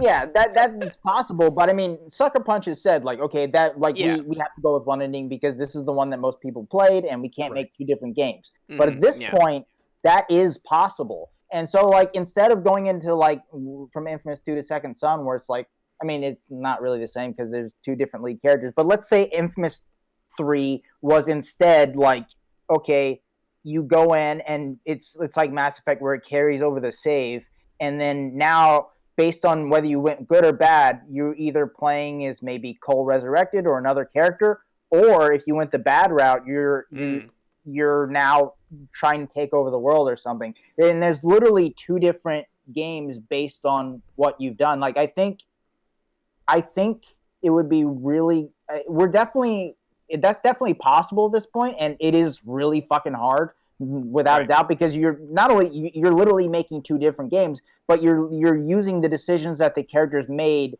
and weaving them in and out of that same game with with so many different possibilities in those two games. So it's like Mass Effect on like fucking steroids, where it's just like, okay, it's not just about branching paths now; it's literally about branching realities, right? Yeah. Where it's just like this You're is literally literally becoming a creating comic. alternate universes. Exactly. That's all crazy. Exactly.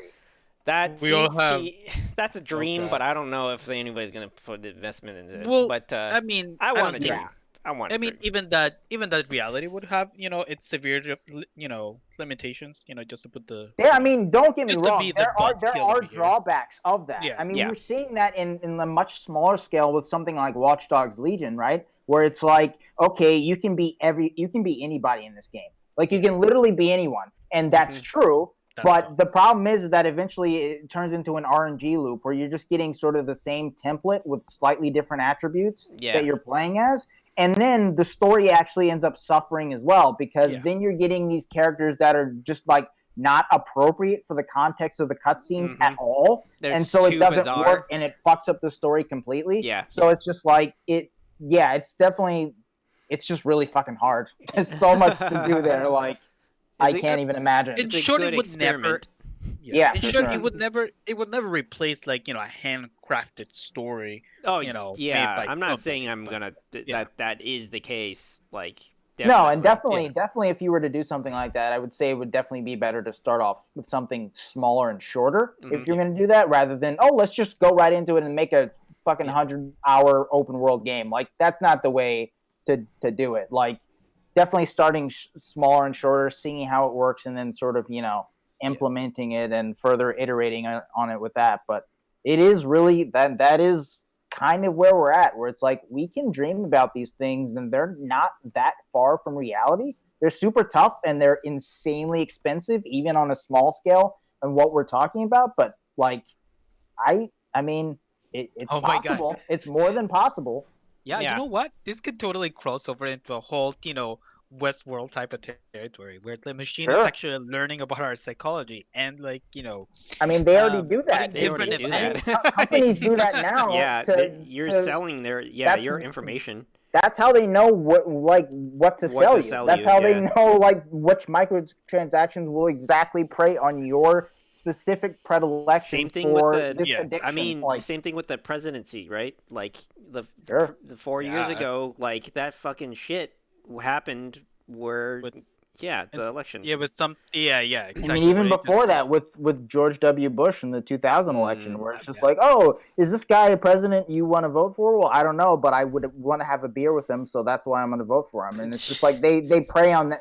It's a Yes. popularity contest. Yeah. It's not like, oh, is this guy going to be good for the country? I don't know, but I like him, so I'm going to vote for him. It's like that's not the right way to go about things, but that's how we've been brought up to think that things should be, right? Like it's just like, okay, well, I mean, I don't know anything about his policy, but he's a cool guy, so he's better than the other one, I guess. And that's essentially what the AI can learn, right? So I figured like Yeah. you can do that into a game where you can like learn the tendency of the player, and then even it just consistently tries to craft either one challenges, right, to flip your expectations on your head, or two, like just okay, you're going that direction, all right, then we're gonna promote it further, like we're gonna give you more stuff that kind of like veers your character in that direction that you do like. And it could be going down to like not even story, maybe even a little bit simpler than that, but still just as complex. Loot, like AI, like in control of like the loot that you drop, so that you're consistently just kind of getting that satisfying feeling of getting the right weapon or the armor. I mean, and we've been asking for this stuff for years too, right? Where it's like you see something like Destiny, where it's like, okay, I want this specific loot, and it's just like, okay, well, here's the fucking same pair of shoes for the 6th time. It's like, well, that's not what I want, and that's not what I asked for, and this doesn't make my fucking build better at all. Right. Or something like Borderlands, where it's like, okay, I only use shotguns and sniper rifles. Why are you even dropping assault rifles for me? Like, unless I make a decision in the game that's like, okay, I think I'll try assault rifles, you shouldn't be giving me that. Like, you should be like, it should be tailored to my playstyle and my build, so that you can, like, the customization just becomes absolutely micro if you want it to be, right? So that's interesting. That would be really interesting use. Yeah, something that customize that with machine learning, it's able to customize the loot to your liking. Like if you just like like that type of loot, or maybe it's like, hey, I know you just like shotguns and and sniper rifles, but try this assault rifle. Give it a shot. Yeah. Like try this gun, but maybe try this weapon that's similar to what you are using, but it's like a different gun. Maybe try this assault rifle, but it kind of has like some similar attributes to a sniper rifle, so maybe try it out and see if you like it. Like, I mean, stuff like that. It's basically really change a lot. Doing what the companies are already doing, but in a non-predatory way, where it's like actually like making the player experience better. Yeah. It's like, I know, look at the swords. Want to try this giant dildo? Before you know it, your entire arsenal is just giant dildos. I mean, that's Saints Row territory, which, those games are incredible, and they're gross, and we really need another one, 'cause it's been too long. So remember you mentioned like Lord of the Rings. What was it? What was it called? Shadow of War. Shadow of War. So the interesting thing about that I want to point out, that's another interesting boss mechanic. To me, that's a boss mechanic. Where it's an ever evolving boss mechanic. For sure. You know what I'm saying? So and the Urukai do get more powerful, like the ones that you kill or don't kill, like as they, keep going up the ranks and stuff, they will get more armor, they will get new tactics, and like I said, they'll learn new strategies, and you won't be able to kill them in the same way. So for sure, it is like they're basically, every time that they kill you or ascend in any way, like they do become a tougher boss. But in the best possible way, not more bullet spongy or anything. Yeah, like they're learning. They're getting more learning experience. how to fight you. Yeah. Yeah. They're not just like hitting harder or something like that. They're just legitimately. They're literally becoming like better soldiers in the army. Yeah. Which is really cool. Speaking of becoming better soldiers in an army, it would be great if the better AI wasn't just used for for your combatants, but also your your AI companions. Like AI companions, let's agree, they all fucking suck. That's true. And every single most of the time. I think there's There's only a few that I there's a can few think of. Like, exceptions.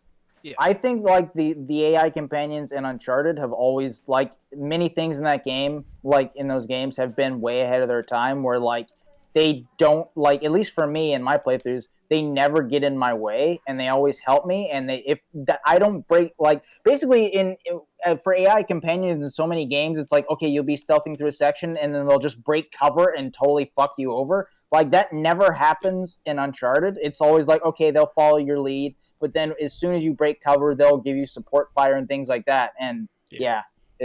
yeah, but you're right. Generally speaking, like 99.9% of the time, AI companions are fucking terrible. Mhm.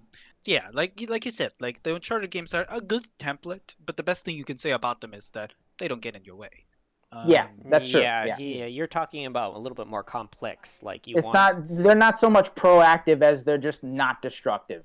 yeah, exactly. yeah, So yeah, it would be great, that um, if they can, if you can help, if they can somehow, learn, the pattern in which you play, and they can help complement, the way you Mm, play. right. Like they like they yeah, notice that you like to stand back and snipe more. Then they'll be like, okay, I'm gonna like the AI actually purposely like plays a point man kind of way of fighting where they don't Yeah. go way too far out there where it's out of range, but they Mm. bait the enemy into your fire, or Yeah. they'll like purposely not try and like get those kills necessarily, Hmm. right. or wound them enough for you to get the long range shot.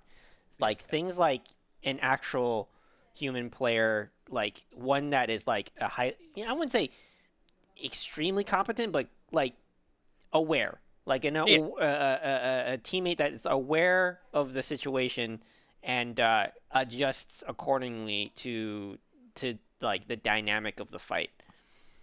But Right. I see what you mean though, like a more complex like companion AI, that one that's like um isn't Yeah. just That can something Like, I that can mean, help you strategize hanging with around. the. Yeah. yeah, I mean, imagine something like a Call of Duty campaign where it's like you're actually, like, parts of the campaign, you and your AI companions are actually using strategies of war. Where like you're actually using like psychological warfare. Like, oh, this enemy, we're not just gonna kill him, we're gonna maim him and leave him there, and then hide in ambush so that his buddies come and try to get him out of there, and we can just ambush them and take them down. Like, I Mm-hmm. mean, like, doing sort of that sort of, psychological warfare and getting into that, and maybe even building traps and stuff like that. I mean, there's so much they could do. There's so much they could do in terms of making AI companions like sort of like that, and like more human players. Because I mean, we play Apex all the time, and like with us, it's like, okay, we know our play styles, and we know, like, okay, we're gonna shoot that guy, okay, but don't kill him. We're gonna bait his buddies in, right? Like, you can't do that with AI companions, Yeah. really, right? Like, it doesn't really work like that. Even in something like we were talking about Mass Effect, you can give them very rudimentary commands about where to go and where to stand and maybe to take cover here or something, but it's still not really beyond that. Mhm. It's we're still pretty much there, Yeah. even though Mass Effect was last generation. It was years ago. So Right. Well, It would be. it also plays into another thing, just a companion type of AI games, Yeah. even things like pet games, Pokemon, what was it called? The thing, Tachikoma, or Tachikoma. no, not Was it Tachikoma? Tachikoma. It's like Tamagotchi. There you go. Tamagotchi. I That's was it. gonna Yeah, say that. where Although it that would be that cool to have Tachikomas. Oh man, what a companion AI that would be. Man, fucking Tachikomas. They can eat a dick. Fuck you. Great. yeah, some like Uh, issue with the Tachikomas. they know what they did, the Did you motherfuckers. did you get raped by one? They touched me. They They touched touched me in the me. AI. But what if it was like, you got a system, an AI, where like it's not just like a simple dog, like it actually is like they try to make it as realistic as possible, right? You know what I mean? Where the Sure. pet is like more complex. Like there's more to it than just it, carrying stuff for you or doing stuff for you or fighting things and blah blah blah, or you giving it commands. What if you had to even teach it things too? Like That was actually the whole point behind The Last the Guardian. The Last Guardian, the game Yeah. made after the yeah the That took after Shadow like of 10 Colossus. years to make. Yeah. Yeah. And it And came it's out, people were still like, what the fuck happened? yeah, exactly. I know that people like Jim Sterling like absolutely hated that game because the pet companion rarely actually did the action that they wanted them to do. I Right. didn't really have It that did. problem. I don't. I have never played the game, so you can tell Yeah, me me about it. neither. Yeah. I think I think what sounds to be interesting is that different people have different experiences with the companion. Hmm. Maybe it's the AI bugging out, and sometimes some people get worse Yeah, AIs than others. Yeah. yeah, that's definitely the case for sure. And that I mean, that's therein lies the problem, right? Where it's like the AI, like the AI might be well designed, but like if it's different for everybody based on the copy of the game you have, like what does it even matter? Like it's everybody can't even like take it full advantage of the AI, even if it's good, if it doesn't work for them. So All right. Well, I think that there's another point to be made. It's and that is that pets are like that. You get different pets, and they all have different personalities, and sometimes their personalities fucking suck.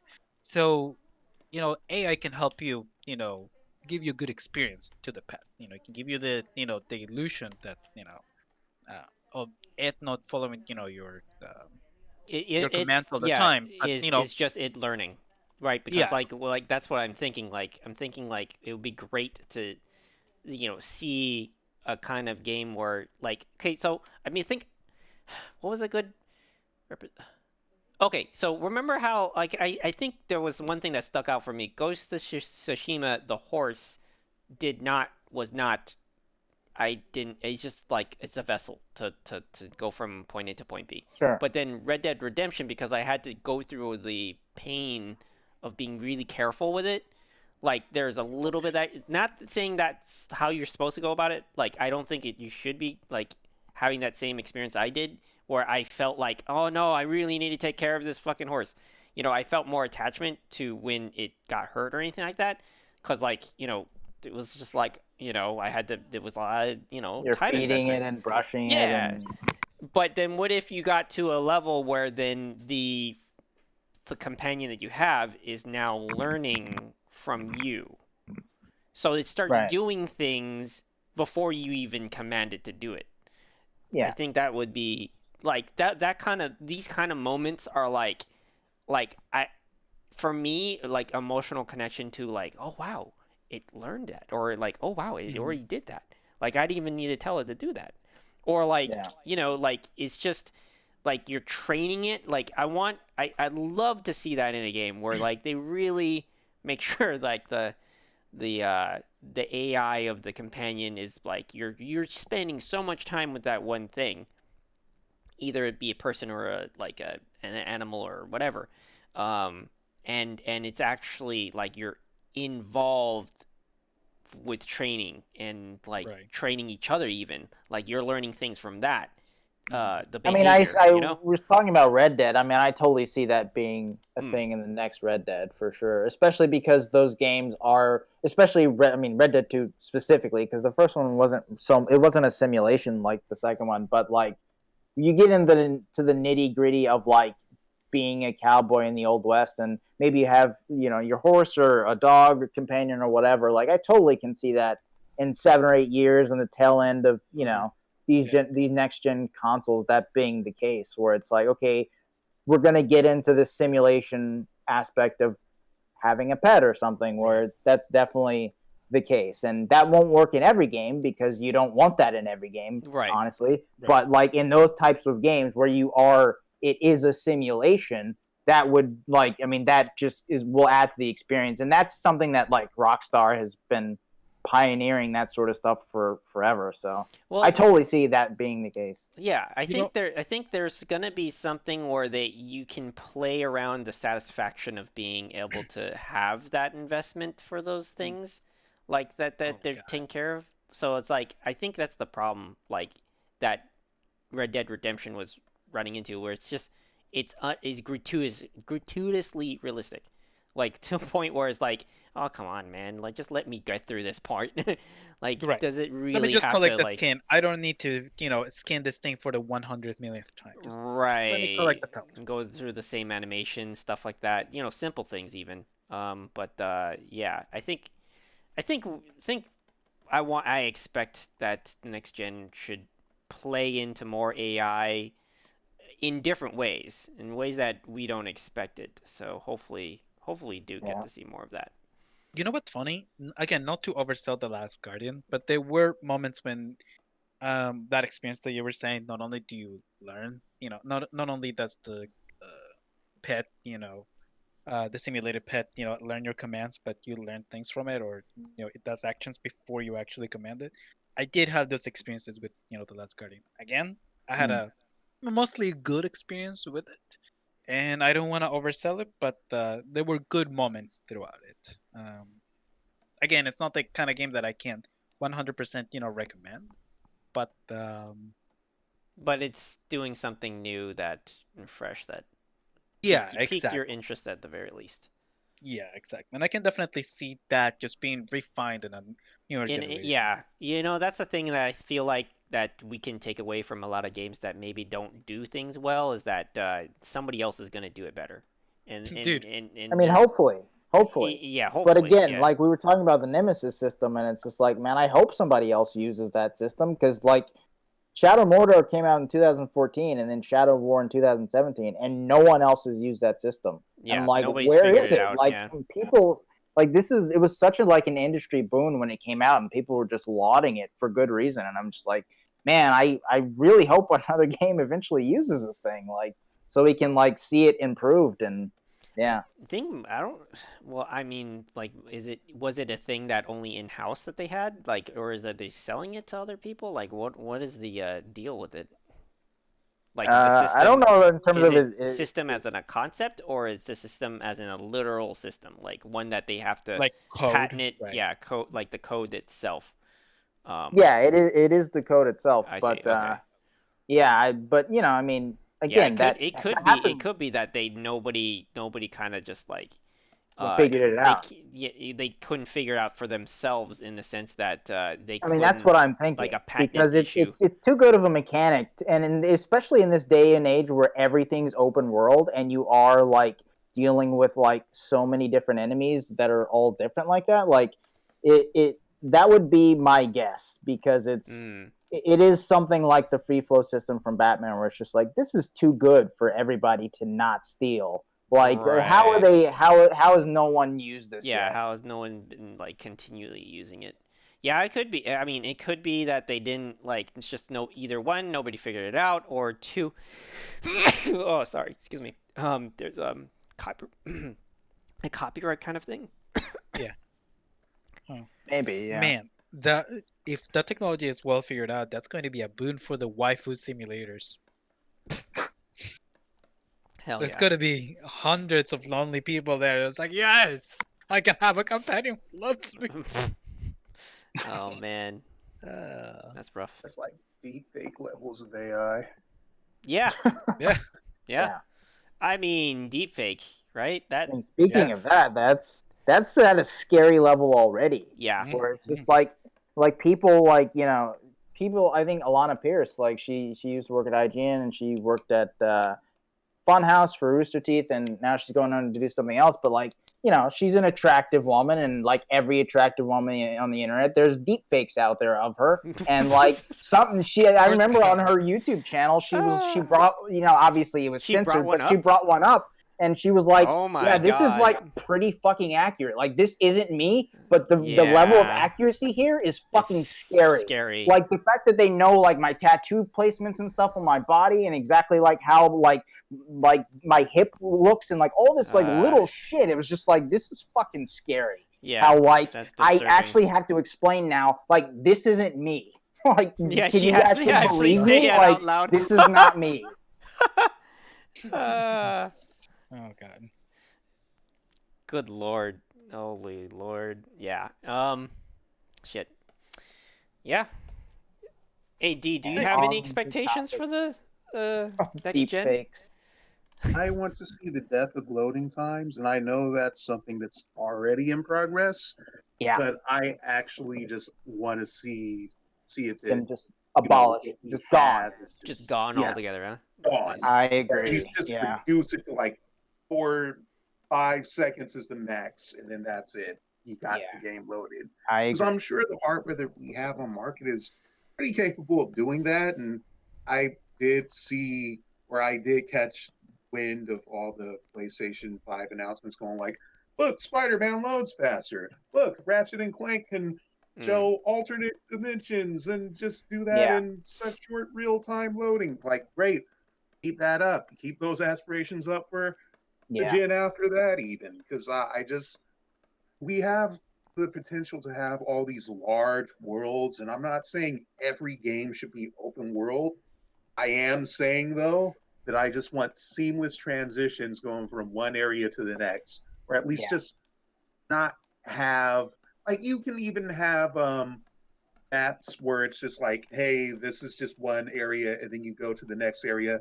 As long as the next area loads, fine. That's I don't need open world. It's right. nice to have open world, but it's one of those things where it's like it doesn't have to be every game, but as long as the game loads as fast as it could, then fine.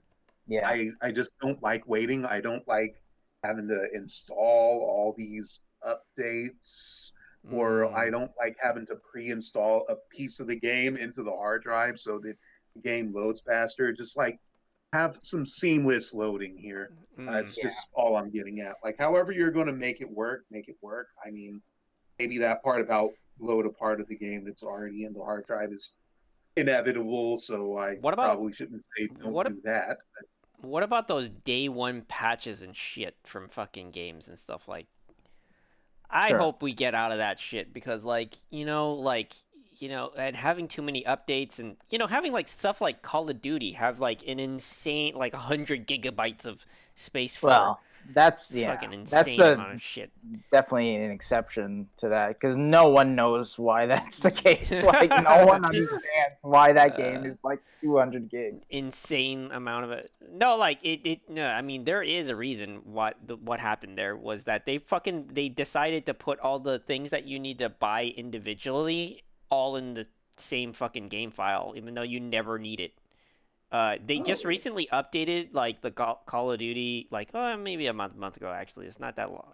It's What, like to make it smaller? yeah, so you can choose to not have the fucking extra skin packs that you never bought to not be in your game file. And then there's like other things too, like if you didn't buy this or you didn't get this single player thing or the multiplayer you don't play anymore or there's like another co-op mode, right? So you can Yeah. take those out and not have them inside the game file to update, which is why it takes forever essentially.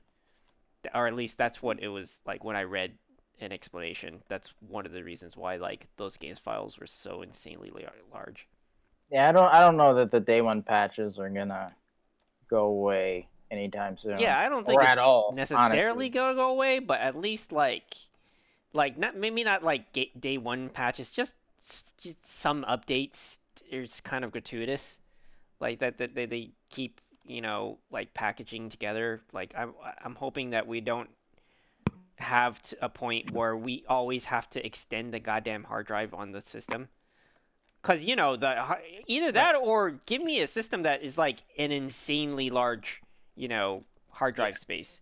Yeah. Like why Yeah, I do I mean, have to that's worry the about thing this? about the PS5, right? Like, it's not even at launch. It's not even going to be compatible with any Mm-hmm. external hard drives. And they when asked, like, they don't even know when that's going to be possible with the PS5, Yeah, which sucks because it's a it's super gonna small storage. The yeah. SSD is only half a Yeah. terabyte. That's Yeah. so small, Yep. dude. Like, in Exactly. those games, like we see They're how big fucking games are huge. on this fucking generation. Yeah. Like 100 and 150 gigs has become almost standard. Like, God knows how big Demon Souls is gonna be. Like, Mm-hmm. who knows? Like, and and it's just gonna get bigger and bigger. Like, it's just like, oh, Yeah, exactly. you gotta have a Yeah. shit ton of storage. Like So, you so can't just leave us out in the the cold like only thing that I've looked up was that there is a potential to have an extended hard drive on there, but like you have to Hey, get an Alvira. SSD one. Yeah, you have to get what you call it. Yeah, you have to get one of the NVMe hard drives. Yeah. So, and they want you to have point 0.4, like 4.0, which is still relatively new. It's Yeah. fast, but it's fucking expensive. Like, Mm-hmm. I'd say the most someone could probably get is just 2 terabytes at the usable amount. Yeah, And I know even that like then, this who is just knows a how long dream that's of going me to to last. like ask this, to say, can you give me this larger hard drive? Or like not have like an insane amount of updates that like fill up the damn thing to back and forth. Oh yeah, file bloat. They really need to cut down on that. Just be more decisive with content and just like, Yeah. finish games as they should be finished and not just we have a build that's good enough to set to retail. Let's that's just make definitely a a day trend that's one going to get patch worse. to split the That's not going difference. to get better anytime soon. That Yeah. is a trend that's going to get worse because it works. People buy it. Like they Yeah.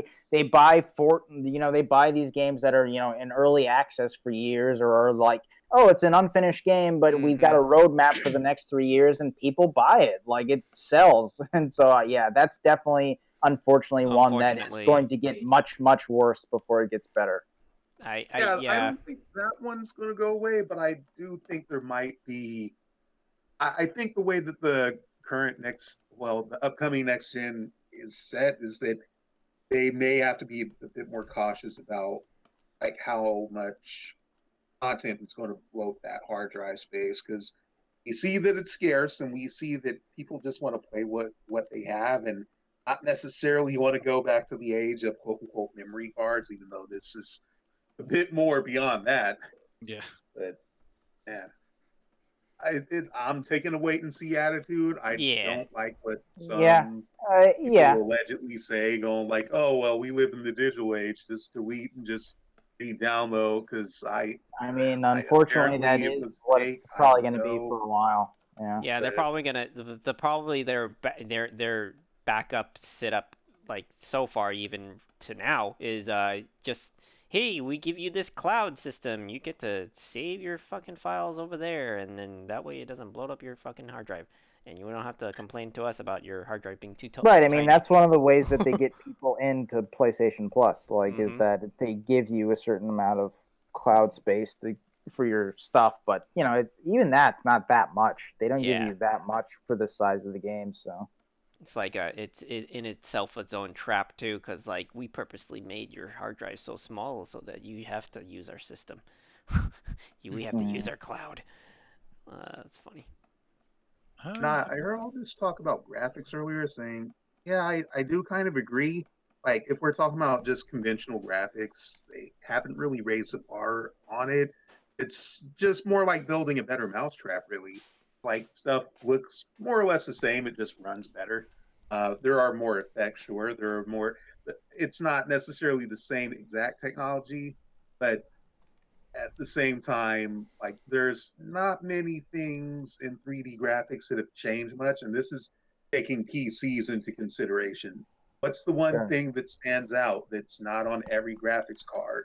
Ray tracing. What is ray tracing? It's just better lighting effects, more or less. And I'm not Yeah. even going to say ray tracing is a gimmick because I think it's a No, I think it's ray a very tracing nice is. effect.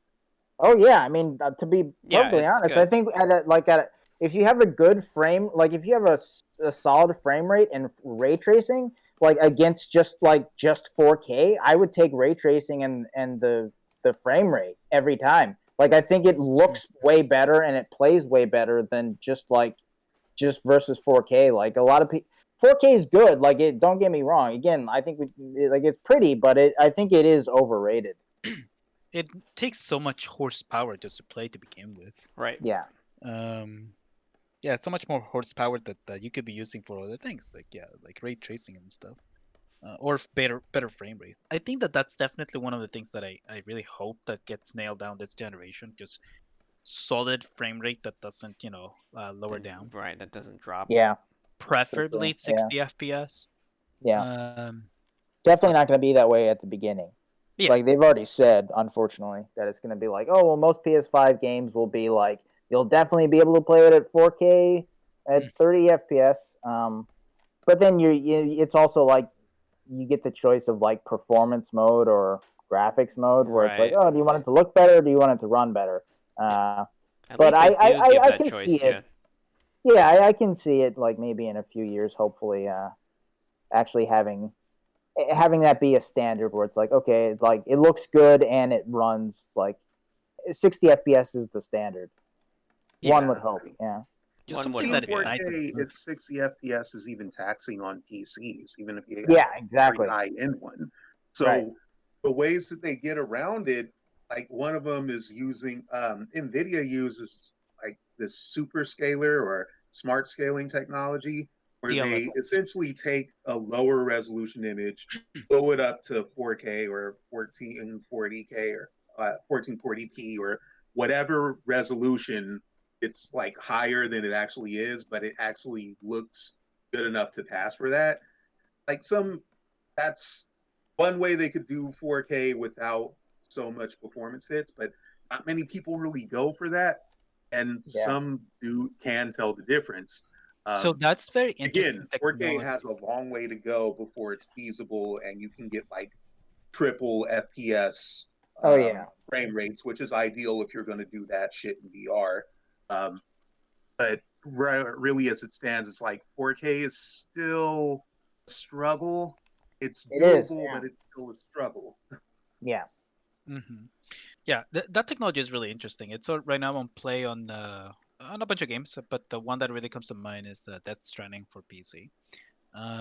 It's called the DLSS, and it's basically a machine learning type of technology that, you know, that basically smooths out, all the jaggies. It's a type of anti-aliasing that also upscales the image.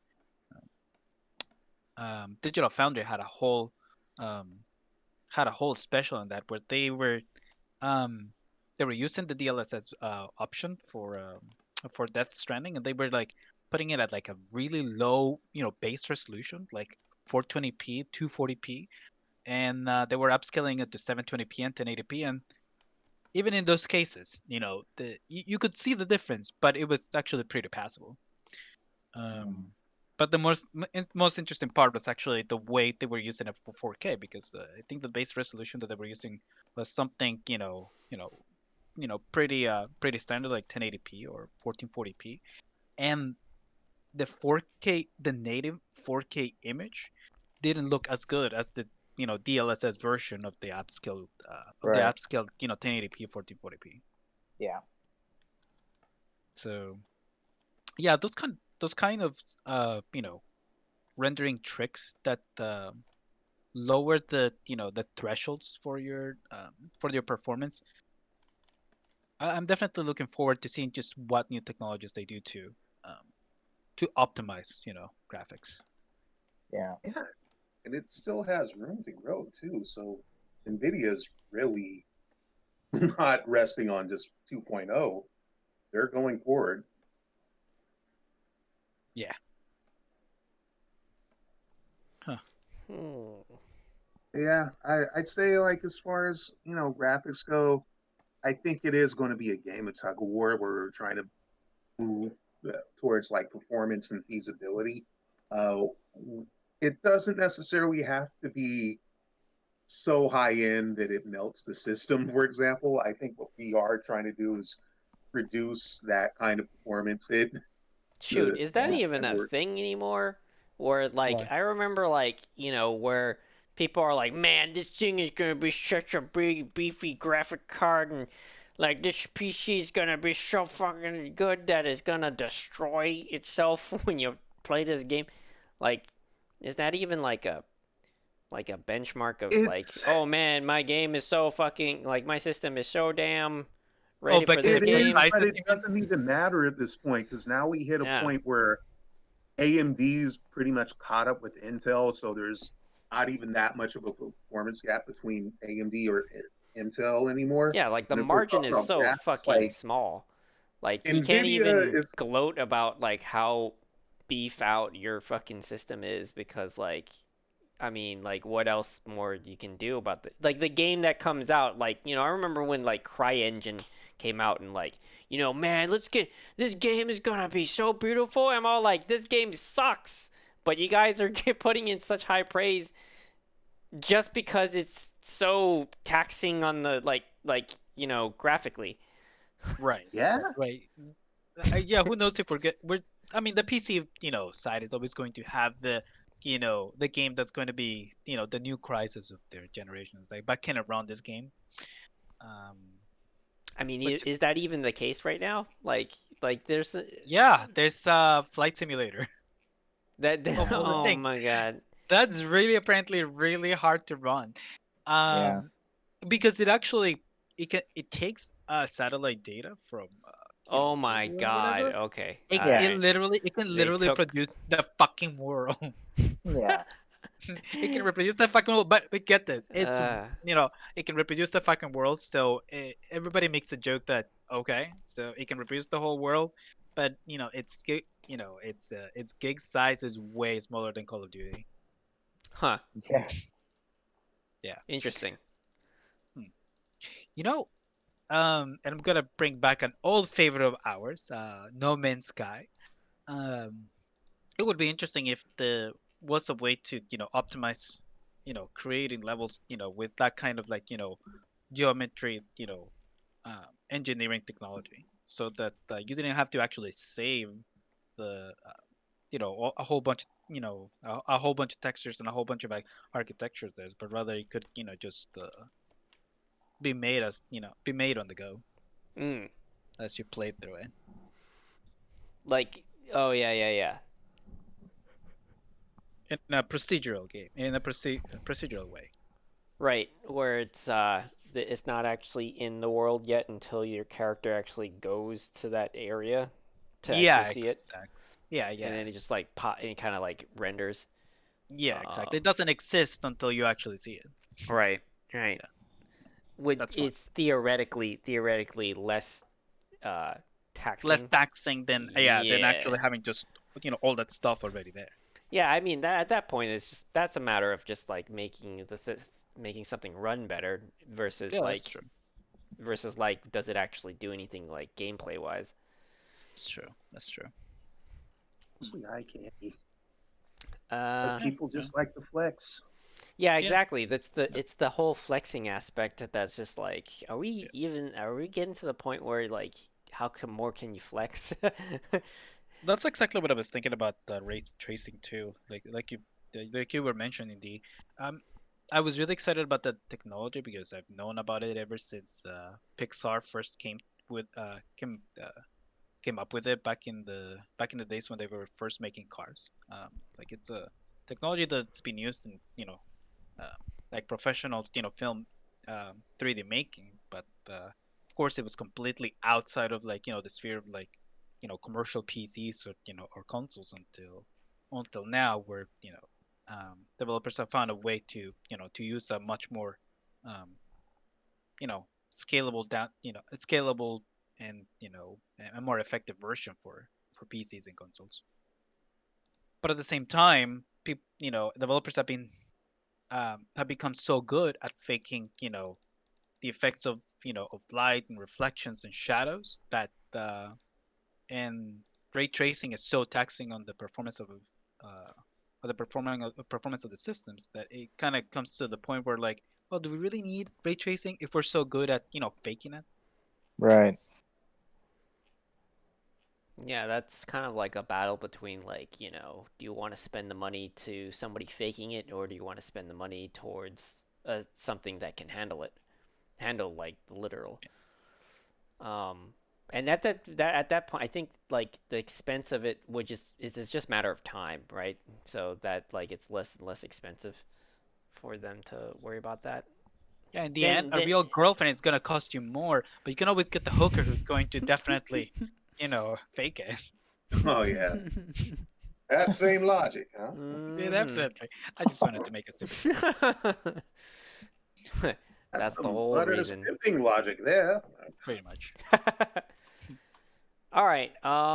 Yeah, so I think we had a good chat about what we expect for the next gen, and we went over quite a bit on boss fights. Indeed. Yeah. So thanks for listening. Does anybody have any ending thoughts or Well, if you're in the comment section, tell us your favorite boss fights. What are your expectations for next gen? Hey, again, thank you for listening. The indeed. Simpsons is sleeping on the idea of Christmas Ape, and Christmas Ape goes to summer camp. I understand Bill Hartman's no longer here, so we can't have either of those, but I would have really loved to see a Christmas Ape comic. Nice. Sound off in the comments if you agree or disagree with that. Like or dislike if you do not agree or agree. If you don't agree, then tell us why. Yell at us. Tell us we're wrong. Hell, I didn't get to Oh, see rock anybody it off and comment know it. about Listen, our Last of Us review and how everybody should probably hate us for having an opposing, unpopular opinion on that.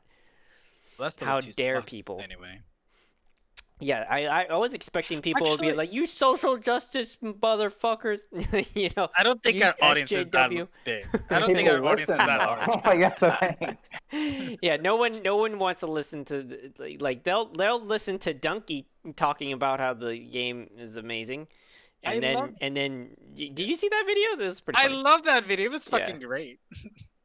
It did a really good, professional, well balanced, objective analysis on the comment sections. All right, I will see y'all next time. Bye bye. we're not just good, we're Goob.